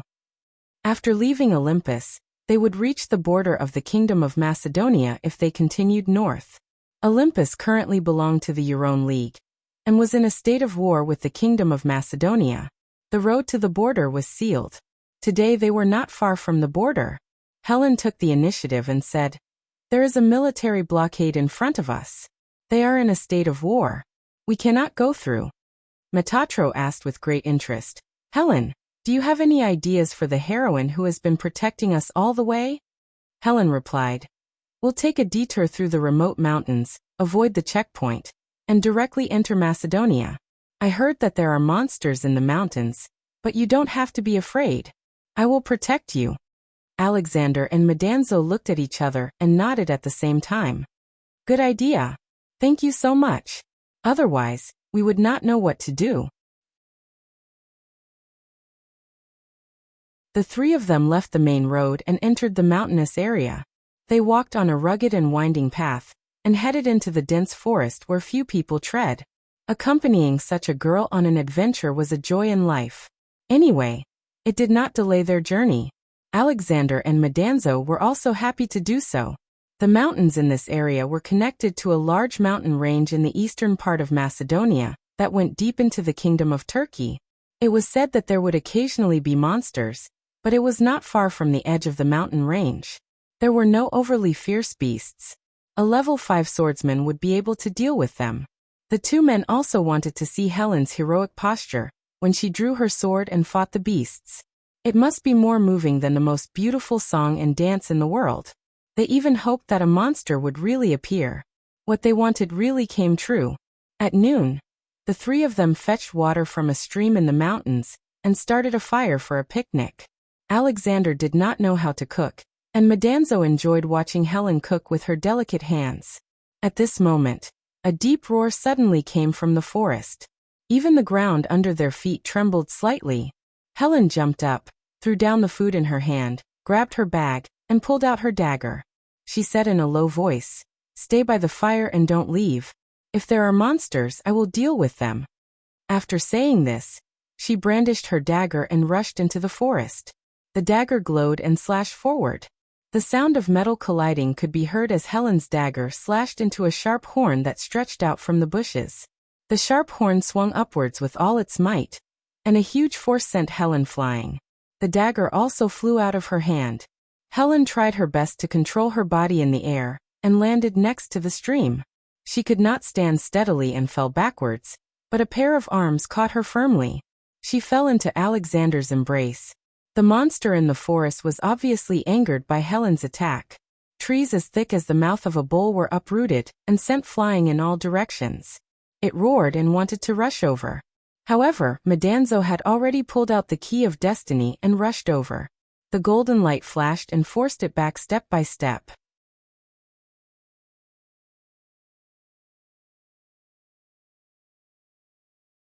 Chapter 326. Not only were the Wrath beasts powerful, but adult Wrath beasts often had a life-changing skill. Their roars could shock people's souls and cause them to fall into a trance. Even ordinary supreme warriors wouldn't dare to fight them head-on, let alone a 5th-level warrior like Helen who didn't have much combat experience. Fortunately, Medanzo stopped the monster's attack in time. The roar was heard, and Alessandro felt his whole body go limp. He almost lost consciousness. Medanzo's key of destiny shrouded the Wrath beast with golden light in time, isolating the soul shock. Alessandro came back to his senses and found Helen trembling in his arms. He quickly patted her back and said, "Don't be afraid, it's okay." Helen also felt that the soul shock had disappeared. She raised her head from Alessandro's chest, and her lips were slightly pale.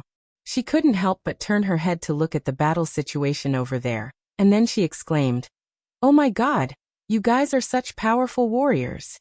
Medanzo waved the golden spear in an extremely majestic and dazzling manner, forcing the huge Wrath beast to retreat again and again. It wanted to escape, but it had nowhere to go. Suddenly, trees were broken, and sand and stones flew everywhere, but the flying sand and stones couldn't reach outside the golden light. Although this Wrath beast was powerful, it was easy for Medanzo to deal with it, but this oracle deliberately made the scene so intense. He liked to show off when he had nothing to do. At this time, in front of the little prince and Helen, how could he miss the opportunity to show off? The Wrath beast was unlucky to be sent to the door to cooperate with Medanzo to display all kinds of gorgeous means. The golden light of the key of destiny diffused, making Madanzo look as majestic as a god in the fierce battle. Alessandra told Helen the truth regretfully. I'm not sure. Madanzo is protecting me when I travel. You don't have to worry, Madanzo is very capable, and the small monster is no match for him at all. Seeing how majestic and heroic Madanzo was, Alessandra was also very envious, but he soon had another feeling. Although Helen had turned her head to look at the fierce battle over there, her hands were still hugging his waist without loosening. Alessandra's heartbeat was especially fast with her alluring fragrance in his arms. Was it Madanzo, who fought fiercely against monsters, or was it Alexander, who had a beauty in his arms, who was more comfortable? No one could say for sure. Madanzo, who was in the middle of the fierce battle, didn't forget to turn around to take a look. He discovered that Helen was hiding in Alexander's arms, but she was staring at him with her beautiful eyes. He realized that this scene might have scared the girl. Hence, he no longer pestered the wrath beast. With a soft yell, a golden light transformed into a rope and bound the wrath beast. Then a golden divine rune was imprinted on the wrath beast's huge head and disappeared. This monster that was charging left and right immediately became obedient. Madanzo took out a translucent yellow rope out of nowhere and tied it around the nose of the wrath beast. Then he let it out of the messy jungle. The ferocious wrath beast was now as obedient as a pet dog. Alessandra reluctantly let go of Helen and asked with concern, "Are you hurt?" Madanzo shook his head and said, "It's just a wrath beast. How can it hurt me?" Helen, however, was very worried. She walked over and sized Metatro up from head to toe. She reached out and pinched his arm to make sure that he wasn't injured. Then, she held her chest and exclaimed in admiration, "You're really an extraordinary hero. You're even more powerful than those heroes in the legends. I want to apologize to you. I was the one who suggested this path into Macedonia. I even said that I could protect you. If you were really just scholars, I'm afraid I would have harmed you." Fortunately, Alessandra interrupted her and said, "How can you be blamed for this? The appearance of an adult wrath beast here was an accident among accidents. Do you still remember the story of the Macedonian diplomatic mission? Madanzo was one of the two heroes who rescued the diplomatic mission. However, he was very humble and kept a low profile, so he didn't say his name." Madanzo was humble and kept a low profile? The sun really rose from the west. It was the first time he received such an evaluation. He and Alessandra were traveling incognito in the city-state that belonged to the Euron Alliance. Naturally, they wouldn't expose their identities. This was also a way to keep a low profile. Helen looked at Madanzo with admiration and said, "You're actually so amazing." Madanzo waved his hand and said very humbly, "It's nothing. You don't have to praise me. Miss Helen, I'm very sorry for scaring you just now. I'll let this wrath beast apologize to you. The mountain road is hard to walk on, so let this wrath beast carry you into Macedonia." 2 days later, the three of them walked out of the deep mountains and appeared on the plains in Macedonia. 2 handsome men brought such a beautiful girl with them. The girl didn't ride a horse or a carriage. She was actually riding a wrath beast.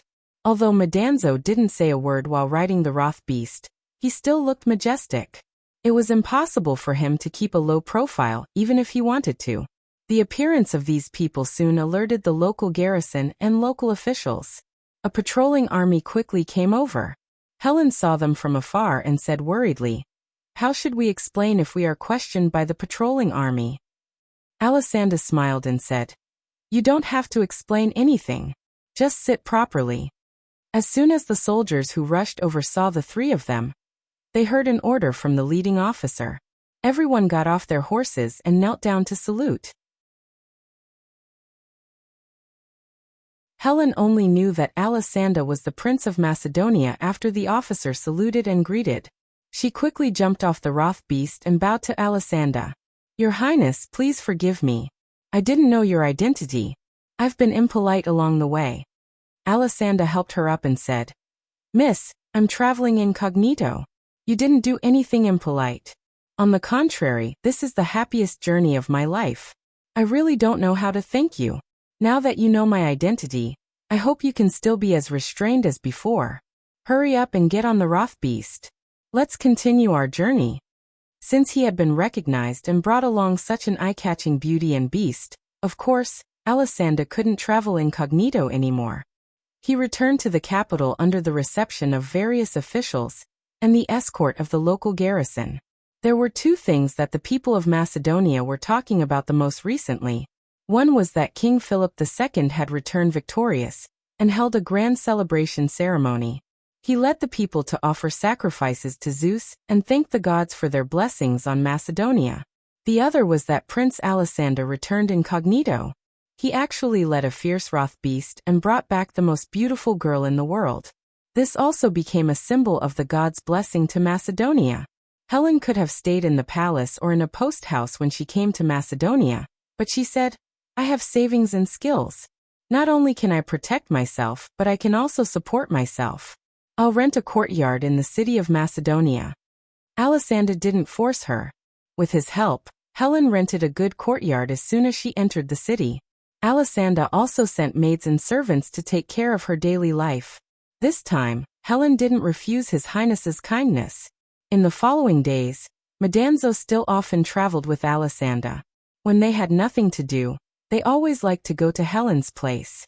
After Philip II returned, he reorganized and trained the new army and handled various military and political affairs. Alessandra was his most important assistant, so he was also very busy and didn't have much free time. Therefore, Madanzo spent more and more time looking for Helen alone. There was a period of time when he stayed there almost every day. He had nothing else to do but to listen to Helen talk and watch her every frown and smile. The only thing he didn't want was to stay in her house. As for the Roth beast that Madanzo had caught, Alessandra specially ordered the construction of a strong and comfortable cage to keep it. It wasn't easy to capture such a powerful monster alive. Alessandra had a bold and bizarre idea.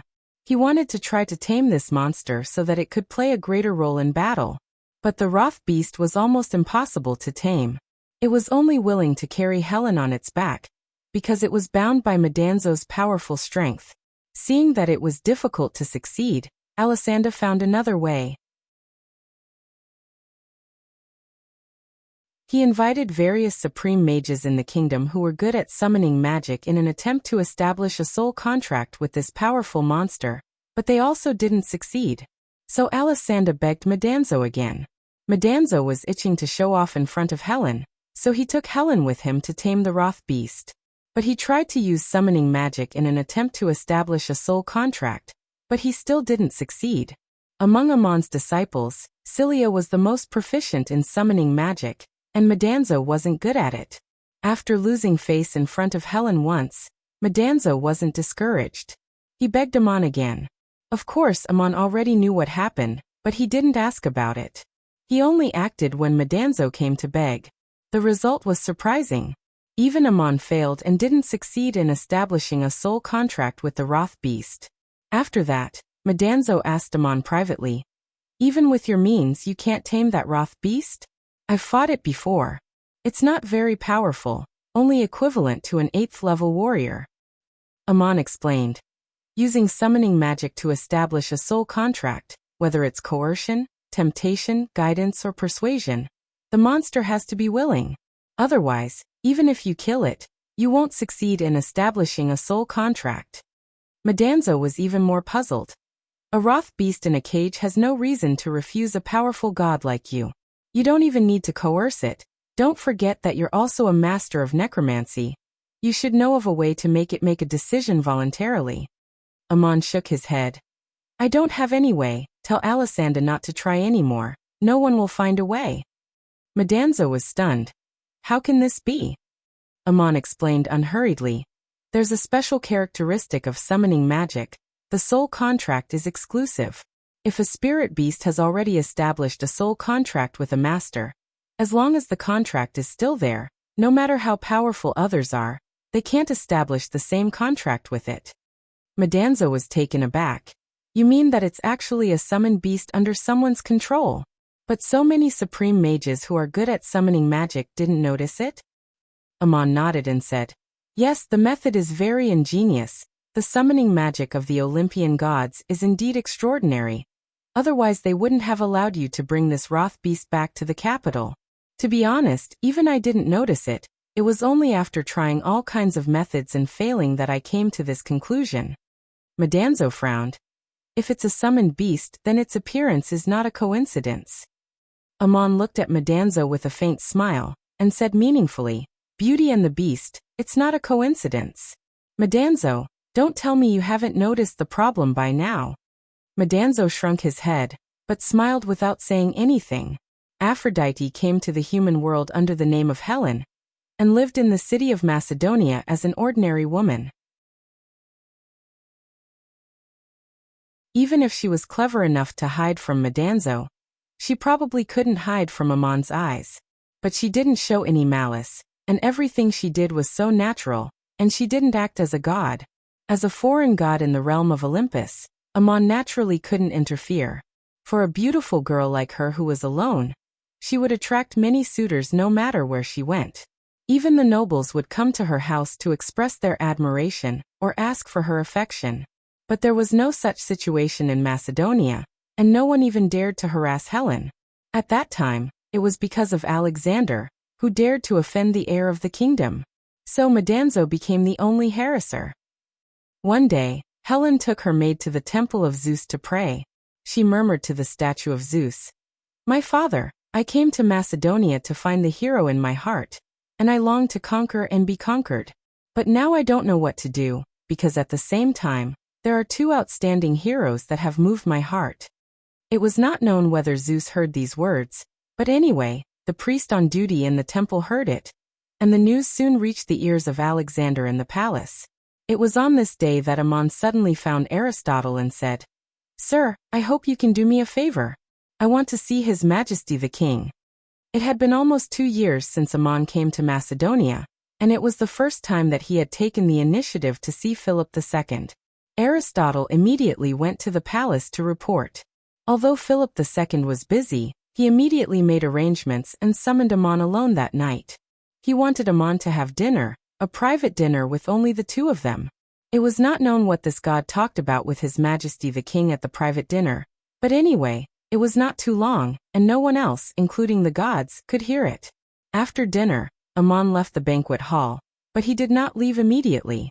Instead, he stayed alone in a small hall next door, while Philip II ordered someone to call Alexander in. You're tuning in to the Lime's Wuxia Whispers YouTube channel. We're so grateful for your support, and don't forget to subscribe to join us on this incredible journey through captivating stories. Your generosity through donations truly makes a world of difference, as it's the primary source of revenue that allows me to expand and enhance this channel for you. Thank you from the bottom of my heart for being a part of this adventure.